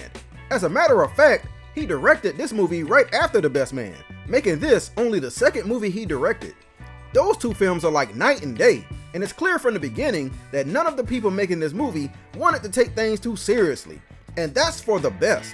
The movie is a satire of 70s action films, and it's beyond silly, and that's what makes it so good and still watchable 21 years later. Undercover Brother stars Eddie Griffin as the titular character. In the animated series, he was mild-mannered Anton Jackson by day, but Black Power superhero Undercover Brother by night. The movie changes this to him being Undercover Brother all the time and only being Anton when he's undercover. I think this is better, and people may look at me crazy when I say this, but Eddie Griffin is an underrated actor. He's perfect as a goofy super negro that somehow always gets the job done despite comically fumbling his way through every situation. It's never talked about for some reason, but Undercover Brother is essentially the Black Austin Powers. Just like how Austin Powers was supposed to be a spoof of James Bond and the 60s, Undercover Brother is a spoof of the 70s and blaxploitation heroes like Shaft. Somehow that realization fell under the radar, but it's never been lost on me. And if you know that going in, then you know exactly how to receive the humor. And humorous it is. It seems like every joke in Undercover Brother just lands. It's one of those rare movies that somehow perfectly cast from top to bottom. Undercover Brother joins a pro-black group called the Brotherhood, and it's full of all kinds of funny characters, like Smart Brother, played by Gary Anthony Williams, called that simply because he's the smart brother and comes up with all the gadgets. There's Sister Girl, played by Anjanou Ellis, who's a combination of every black female action star from the 70s. Then there's the guy simply named Chief, played by Chi McBride, called that because he's the angry chief stereotype presented in every single police film. The scene where he meets Undercover Brother for the first time always cracks me up. Where the hell have you been? Let me tell you something. This is a job, not some kind of damn summer camp, and I'm tired of you disrespecting me. Give me one good reason why I shouldn't fire your sorry ass. Because I don't work for you? Shut up! It always reminds me of that one scene from Don't Be a Menace where Ice Tree meets the dude in jail. How come you never came to see me, man? I don't know you. Oh, yeah. You don't know me.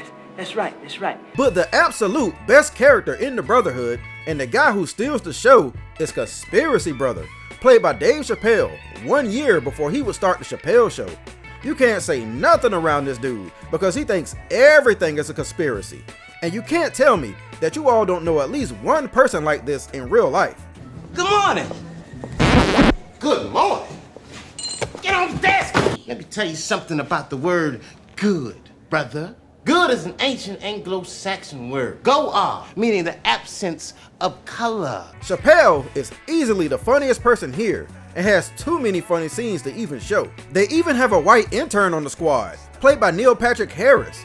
And when asked why there's a white guy in a black organization, what can I tell you, man? Affirmative action. That's brilliant. Unfortunately, it's not all the way perfect.